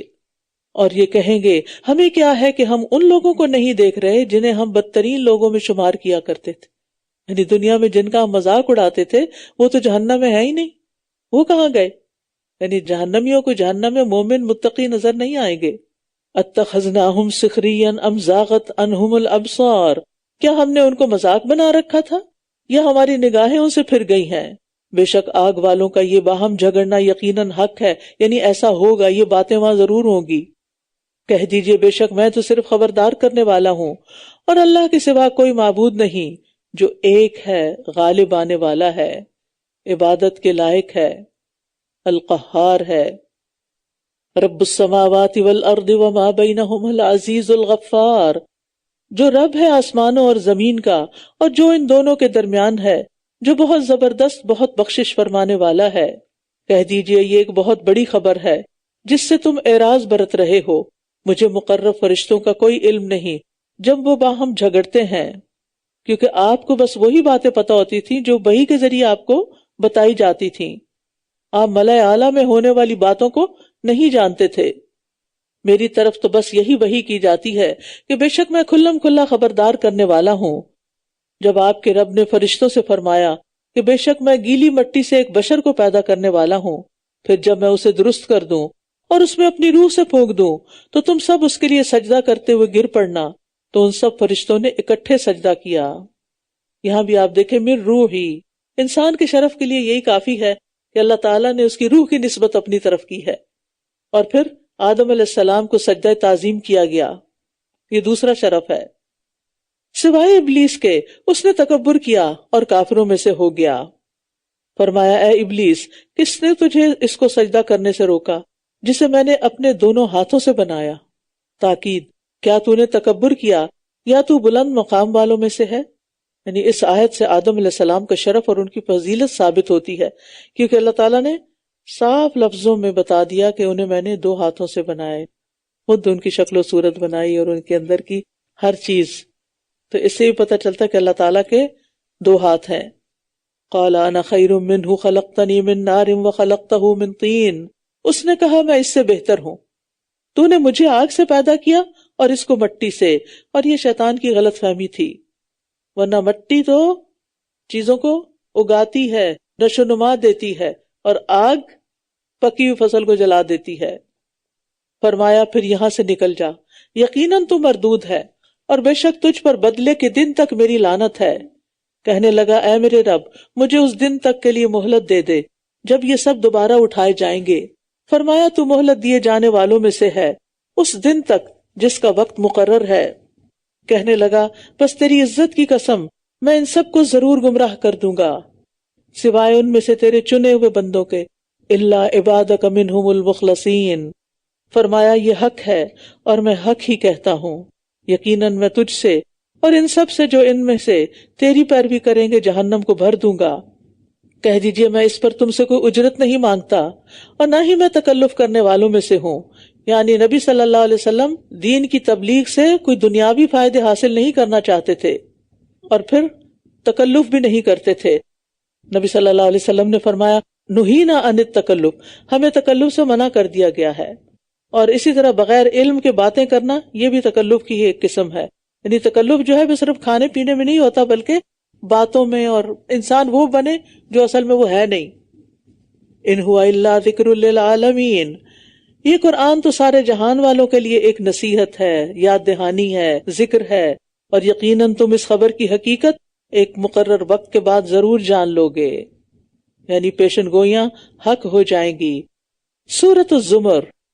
بسم اللہ الرحمن الرحیم، تنزیل الکتاب من اللہ العزیز الحکیم، انا انزلنا الیک الکتاب بالحق الحق فاعبد الله مخلصا له الدين. تنزیل الکتاب من اللہ العزیز الحکیم، اس کتاب کا نازل کرنا اللہ کی طرف سے ہے جو بہت زبردست خوب حکمت والا ہے. بے شک ہم نے اس کتاب کو آپ کی طرف حق کے ساتھ نازل کیا ہے، بس آپ اللہ کی عبادت کیجئے دین کو اسی کے لیے خالص کرتے ہوئے. دین کا معنی عبادت اور اطاعت بھی ہے، اور ایمان، اسلام اور احسان بھی، جیسا کہ حدیث جبریل میں ہے. تو اللہ کی عبادت اخلاص کے ساتھ. خبردار، خالص دین صرف اللہ ہی کا حق ہے، اور جن لوگوں نے اس کے سوا کچھ اور سرپرست بنا لیے ہیں وہ کہتے ہیں ہم ان کی عبادت صرف اس لیے کرتے ہیں تاکہ وہ ہمیں اللہ کے قریب کر دیں. آج بھی لوگ یہی کہتے ہیں کہ ہم بزرگوں کو اس لیے مانتے ہیں اور ان کے نام پہ چڑھاوے چڑھاتے ہیں کہ وہ ہمارے سفارشی بن جائیں. بے شک اللہ ان کے درمیان اس معاملے میں فیصلہ کر دے گا جس میں یہ اختلاف کر رہے ہیں. بے شک اللہ اس شخص کو ہدایت نہیں دیتا جو جھوٹا اور بہت ناشکرا ہو. ناشکرے پن سے ہدایت نہیں ملتی. اگر اللہ کسی کو اولاد بنانا چاہتا تو جسے چاہتا اپنی مخلوق میں سے منتخب کر لیتا. وہ پاک ہے، وہ تو اللہ ہے اکیلا، بہت زبردست. اس نے آسمانوں اور زمین کو حق کے ساتھ پیدا کیا. وہ رات کو دن پر اور دن کو رات پر لپیٹ دیتا ہے، اور اس نے سورج اور چاند کو مسخر کر رکھا ہے. ہر ایک ایک مقرر وقت تک کے لیے چل رہا ہے. خبردار، وہی بہت زبردست، بہت بخشش فرمانے والا ہے. اس نے تم سب کو ایک ہی جان سے پیدا کیا، پھر اسی سے اس کا جوڑا بنایا، اور تمہارے لیے مویشیوں میں سے 8 اقسام نر اور مادہ اتاری. وہ تمہاری ماؤں کے پیٹوں میں تمہیں 3 اندھیروں میں ایک تخلیق کے بعد دوسری تخلیق میں پیدا کرتا ہے. یہی اللہ تمہارا رب ہے، ساری بادشاہت اسی کے لیے ہے، اس کے سوا کوئی معبود نہیں. پھر تم کس طرح سے پھیرے جاتے ہو. یہاں اللہ کی وحدانیت اور قدرت اور عظمت کی دلیل ہے کہ اس نے یہ سب تخلیق کیا. جانوروں کی یہ نعمتیں ہمیں اللہ کی طرف سے ملی ہیں، اللہ ہی نے اتاری ہیں. اور ان جانوروں کا ذکر کیا بہت سے جانوروں میں سے، خاص طور پر کہ جو ہمارے کھانے پینے، پہننے اور دوسری ضروریات میں استعمال ہوتے ہیں، جن سے ہم بہت مانوس ہوتے ہیں. ان تکفروا فإن اللہ غنی عنکم. اللہ اکبر. اگر تم ناشکری کرو تو یقیناً اللہ تم سب سے بے نیاز ہے. اللہ کو کسی کی بھی ضرورت نہیں، اور وہ اپنے بندوں سے ناشکری کو پسند نہیں کرتا. اور اگر تم شکر کرو تو وہ اسے تمہارے لیے پسند کرتا ہے. تو ہم کیوں نہ وہ کام کریں جو اللہ کو پسند ہے. اور کوئی بوجھ اٹھانے والا کسی دوسرے کا بوجھ نہیں اٹھائے گا. پھر تم سب کو اپنے رب کی طرف لوٹنا ہے، تو وہ تمہیں بتائے گا جو کچھ تم کیا کرتے تھے. بے شک وہ سینوں کے بھید تک خوب جانتا ہے. اور جب انسان کو کوئی تکلیف پہنچتی ہے تو وہ اپنے رب کی طرف رجوع کرتے ہوئے اسے پکارتا ہے. پھر جب وہ اسے اپنی طرف سے کوئی نعمت عطا کرتا ہے تو وہ اس تکلیف کو بھول جاتا ہے جس پر وہ اس سے پہلے اسے پکارا کرتا تھا، اور اللہ کے لیے کئی شریک بنا دیتا ہے تاکہ اس کے راستے سے بھٹکا دے. کہہ دیجیے اپنے کفر سے تھوڑا سا فائدہ اٹھا لو، بے شک تم آگ والوں میں سے ہو. استغفر اللہ. یہ انسان کا حال ہے. تکلیف میں اللہ یاد آ ہی جاتا ہے، اور جب مشکل آسان ہوتی ہے تو پھر وہ دوسروں کو پکارنے لگتا، دوسروں کی تعریف کرنے لگتا ہے. کیا یہ بہتر ہے یا وہ جو رات کی گھڑیوں میں سجدہ کرتے ہوئے اور قیام کرتے ہوئے عبادت میں لگا رہتا ہے؟ وہ آخرت سے ڈرتا ہے اور اپنے رب کی رحمت کی امید رکھتا ہے. کہہ دیجئے کیا جو علم رکھتے ہیں اور جو علم نہیں رکھتے برابر ہو سکتے ہیں؟ بے شک نصیحت تو عقل والے ہی حاصل کرتے ہیں. تو قانت مومن ہر لحاظ سے بہتر ہے. اور قانت کون ہے؟ جو صرف دن کے وقت ہی نہیں، رات کی گھڑیوں میں بھی عبادت کرتا ہے، جیسے آج کل آپ لوگ کر رہے ہیں. قانتات بنے ہوئے، والقانتین والقانتات. اور ایک اور بات جو بڑی اہم یہاں پتہ چلتی ہے کہ اللہ سے ہمیشہ اچھی امید رکھیں، اچھی بات زبان سے نکالیں، اچھی امید رکھیں، اچھا سوچیں، اچھا بولیں، اچھے کام کریں. یہ زندگی بھی خوشگوار ہو جائے گی. مایوسی کی باتیں چھوڑ دیں، کیونکہ مایوسی تو شیطان کی طرف سے ہوتی ہے نا. پہلے وہ مایوس کرتا ہے، پھر وہ وسوسے ڈالتا ہے، پھر وہ ہمیں عبادت سے، نیک کاموں سے دور لے جاتا ہے. ہم اس طرح بہت سے چانسز گنوا دیتے ہیں. کہہ دیجئے اے میرے بندو جو ایمان لائے ہو، اپنے رب سے ڈرو. ایمان والو تقوی اختیار کرو. جن لوگوں نے اس دنیا میں اچھے عمل کیے ان کے لیے بھلائی ہے، اور اللہ کی زمین بہت وسیع ہے، بے شک صبر کرنے والوں کو ان کا اجر بے حساب دیا جائے گا۔ بے حساب یعنی جس کو وہ گن بھی نہ سکیں گے، جس کو وہ تول بھی نہ سکیں گے، شمار ہی نہیں کر سکیں گے۔ کہہ دیجئے بے شک مجھے حکم دیا گیا ہے کہ میں اللہ ہی کی عبادت کروں، دین کو اس کے لیے خالص کرتے ہوئے، اور مجھے حکم دیا گیا ہے کہ میں سب سے پہلا فرما بردار بن جاؤں۔ دوسروں کو نیکی کی دعوت دینے والے کو سب سے پہلے اپنی ذات سے شروع کرنا چاہیے۔ کہہ دیجئے اگر میں اپنے رب کی نافرمانی کروں تو میں ایک بڑے دن کے عذاب سے ڈرتا ہوں۔ کہہ دیجئے میں اپنے دین کو اسی کے لیے خالص کرتے ہوئے اللہ کی عبادت کرتا ہوں۔ بار بار اسی چیز کا تذکرہ ہو رہا ہے کہ دین کو، عبادت کو اللہ کے لیے خالص کرتے ہوئے عبادت کی جائے، بس تم اس کے سوا جس کی چاہو عبادت کرو۔ کہہ دیجئے بے شک اصل خسارہ پانے والے تو وہ ہیں جنہوں نے قیامت کے دن اپنے آپ کو اور اپنے گھر والوں کو خسارے میں ڈال دیا۔ الا ذالک هو الخسران المبین، خبردار یہی کھلم کھلا خسارہ ہے۔ لہم من فوقہم ظلل من النار، ان کے لیے ان کے اوپر سے آگ کے سائبان ہوں گے اور ان کے نیچے سے بھی سائبان ہوں گے۔ استغفر اللہ۔ یہی وہ عذاب ہے جس سے اللہ اپنے بندوں کو ڈراتا ہے، اے میرے بندوں پس تم مجھی سے ڈرو۔ اور جن لوگوں نے طاغوت کی عبادت سے اجتناب کیا، یعنی شیطان کی بات نہ مانی اور اللہ کی طرف رجوع کر لیا، ان کے لیے خوشخبری ہے، بس میرے بندوں کو خوشخبری دے دیجئے۔ کون ہے اللہ کے بندے؟ الذین یستمعون القول فیتبعون احسنہ، وہ جو غور سے بات کو سنتے ہیں، یعنی اللہ کی بات پر توجہ دیتے ہیں، پھر وہ اس میں سے بہترین بات کی پیروی کرتے ہیں، عمل بھی کر لیتے ہیں۔ یہی وہ لوگ ہیں جنہیں اللہ نے ہدایت دی، اور یہی لوگ عقل والے ہیں۔ انسان باتیں تو سب کی سنتا ہے، لیکن کس بات کو زیادہ توجہ سے سنتا ہے؟ جس میں اس کو اپنا کوئی فائدہ نظر آتا ہے۔ تو اللہ سے ڈرنے والا اللہ کی بات کو سب سے زیادہ توجہ سے سنتا ہے۔ تو انسان جس کی بھی چاہے بات سنے، لیکن پیروی قرآن و سنت ہی کی کرے، اور حسن اور احسن میں سے احسن کی پیروی کرے۔ کیا بھلا وہ شخص جس پر عذاب کی بات ثابت ہو چکی، پھر کیا آپ اسے بچا لیں گے جو آگ میں ہے؟ آگ میں جانے والے کو تو کوئی نہیں بچا سکتا، اللہ۔ لیکن وہ لوگ جنہوں نے اپنے رب کا تقوی اختیار کیا، ان کے لیے بالا خانے ہیں، جن کے اوپر مزید بالا خانے بنے ہوئے ہیں، ان کے نیچے نہریں بہتی ہیں۔ یہ اللہ کا وعدہ ہے، اور اللہ وعدہ خلافی نہیں کرتا۔ جہنمیوں کے ساتھ یہاں متقیوں کا ذکر بھی ہو گیا۔ کیا آپ نے دیکھا نہیں کہ بے شک اللہ نے آسمان سے پانی اتارا، پھر چشموں کی صورت میں اسے زمین میں چلایا، پھر وہ اس کے ذریعے کھیتی نکالتا ہے جس کے مختلف رنگ ہیں، پھر وہ پک جاتی ہے، پھر آپ اسے دیکھتے ہیں کہ وہ زرد ہو گئی ہے، پھر وہ اسے چورا چورا کر دیتا ہے۔ بے شک اس میں عقل والوں کے لیے بڑی نصیحت ہے۔ یہاں سے بھی پتہ چل رہا ہے کہ پانی کی اصل آسمان ہے، اوپر سے آیا اور زمین میں سٹور ہوتا ہے، پھر ندی نالے بھی بنتے ہیں۔ افمن شرح اللہ صدرہ للاسلام، کیا بھلا وہ شخص جس کا سینہ اللہ نے اسلام کے لیے کھول دیا، دل لگنے لگا اس کا اسلام کی باتوں میں، دین کی باتوں میں، اور وہ اپنے رب کی طرف سے ایک نور پر ہے، اس کو روشنی بھی مل گئی، وہ کسی سخت دل کی طرح ہو سکتا ہے؟ بس ان کے لیے ہلاکت ہے جن کے دل اللہ کی یاد کی طرف سے سخت ہیں، یہی لوگ کھلی گمراہی میں ہیں۔ دل کی سختی اللہ کی طرف سے ایک سزا ہوتی ہے۔ اللہ تعالیٰ جب کسی قوم پر غضبناک ہوتا ہے تو ان کے دل سے رحمت کو چھین لیتا ہے۔ دل کی سختی ہونا بدبختی کی علامت ہے۔ نبی صلی اللہ علیہ وسلم نے فرمایا، بدبخت کے سوا رحمت کسی سے نہیں چھینی جا سکتی۔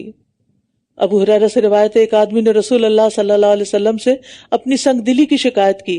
آپ نے فرمایا، اگر تم دل کو نرم کرنا چاہتے ہو تو مسکین کو کھانا کھلاؤ اور یتیم کے سر پہ ہاتھ پھیرو، دل نرم ہو جائے گا۔ اللہ نے بہترین کلام نازل کیا، ایک ایسی کتاب جس کی آیات باہم ملتی جلتی ہیں، یعنی مضامین بار بار دہرائے جاتے ہیں، بار بار دہرائی جانے والی ہیں، جس سے ان لوگوں کی کھالوں کے رونگٹے کھڑے ہو جاتے ہیں جو اپنے رب سے ڈرتے ہیں، پھر ان کی کھالیں اور ان کے دل اللہ کی یاد سے نرم ہو جاتے ہیں۔ یہی اللہ کی ہدایت ہے، وہ اس کے ذریعے جسے چاہتا ہے ہدایت دیتا ہے، اور جسے اللہ گمراہ کر دے اسے کوئی ہدایت دینے والا نہیں۔ احسن الحدیث سے مراد یہاں اللہ کا کلام ہے، کیونکہ مخلوق کا کلام کبھی بھی خالق کے کلام جیسا احسن حسن والا ہو نہیں سکتا، اور حدیث سے مراد بھی اللہ کی کتاب ہے۔ احسن الحدیث کیا بھلا وہ شخص جو قیامت کے دن اپنے چہرے کے ساتھ برے عذاب سے بچنا چاہے گا اس کی طرح ہو سکتا ہے جو اس سے محفوظ رہے؟ اور ظالموں سے کہا جائے گا چکھو مزہ اس کمائی کا جو تم کرتے رہے ہو۔ ان سے پہلے کے لوگوں نے بھی جھٹلا دیا تھا تو ان پر وہاں سے عذاب آیا جہاں سے وہ سوچ بھی نہ سکتے تھے، تو اللہ نے انہیں دنیا کی زندگی میں رسوائی کا عذاب چکھا دیا، اور یقیناً آخرت کا عذاب زیادہ بڑا ہے، کاش یہ جانتے ہوتے، کیونکہ آخرت کی آگ دنیا کی آگ سے 70 گنا زیادہ ہے، حرارت والی ہے۔ اور پھر یہ کہ دنیا کا عذاب تو ختم ہو جائے گا، لیکن آخرت کا عذاب تو فار ایور اینڈ ایور ہے۔ دنیا کے عذاب سے بھی رسوائی ہوتی ہے، لیکن آخرت میں تو رسوائی بہت بڑی ہے۔ اور یقیناً ہم نے اس قرآن میں لوگوں کے لیے ہر طرح کی مثال بیان کی ہے، شاید کہ وہ نصیحت حاصل کریں۔ مثال کے ساتھ بات جلد سمجھ آتی ہے، اس لیے اللہ سبحانہ وتعالیٰ نے انسانوں کے آس پاس کی چیزوں سے ان کو مثالیں دے کے باتیں سمجھائی ہیں۔ قرآنًا عربیًا غیر ذی عوج لعلہم یتقون، یہ قرآن جو عربی میں ہے اس میں کوئی ٹیڑھ نہیں تاکہ وہ بچ جائیں۔ اللہ نے ایک مثال بیان کی ایک ایسے شخص کی جس میں باہم جھگڑنے والے کئی شریک ہیں، اور ایک دوسرا شخص ہے جو ایک ہی شخص کا غلام ہے، کیا یہ دونوں مثال میں برابر ہو سکتے ہیں؟ سب تعریف اللہ کے لیے ہے، بلکہ ان کے اکثر علم نہیں رکھتے۔ یہاں مشرک اور موحد کی مثال بیان کی گئی ہے، یعنی ایک ضدی بدخلق جھگڑنے والا آدمی ہے، اور پھر وہ آپس میں بھی ایک دوسرے سے ضد کرنے والے ہیں، اور دوسری طرف صرف ایک اللہ کو ماننے والے۔ رجلا سلما لرجل، ایک کئی آقاؤں کا غلام ہے اور ایک صرف ایک آقا کا غلام ہے، تو موحد جو ہوتا ہے اس کا صرف ایک ہی آقا ہے، اللہ۔ اس کی وجہ سے اس کی زندگی بھی پرسکون کہ ایک ہی کو راضی کرنا ہے، ایک کو خوش کرنا ہے۔ اور پھر یہاں الحمدللہ کہا کہ ظاہر ہے کہ دونوں برابر نہیں ہیں، تو اللہ کا شکر ہے جس نے بہترین اور آسان مثال سے توحید سمجھا دی۔ انک میت وانہم میتون ثم انکم یوم القیامت عند ربکم تختصمون، بے شک آپ مرنے والے ہیں اور بے شک یہ سب بھی مرنے والے ہیں، پھر تم سب قیامت کے دن اپنے رب کے پاس جھگڑا کرو گے۔ یہاں نبی صلی اللہ علیہ وسلم کے فوت ہونے کی خبر دی جا رہی ہے۔ آج بھی لوگوں کے درمیان اس میں اختلاف ہے، کیا فوت ہوئے یا نہیں ہوئے۔ صحابہ نے نبی صلی اللہ علیہ وسلم کی وفات کو تسلیم کیا جب ابو بکر رضی اللہ عنہ نے انہیں آ کر خطبہ دیا، اور نبی صلی اللہ علیہ وسلم اگر اب بھی زندہ ہوتے تو صحابہ کبھی آپ کو غسل نہ دیتے، کفن نہ دیتے، دفن نہ کرتے، باہر ہی رکھ کے رہنے دیتے۔ ثم انکم یوم القیامت عند ربکم تختصمون، پھر قیامت کے دن تم اپنے رب کے پاس جھگڑے کرو گے۔ کس چیز کے جھگڑے؟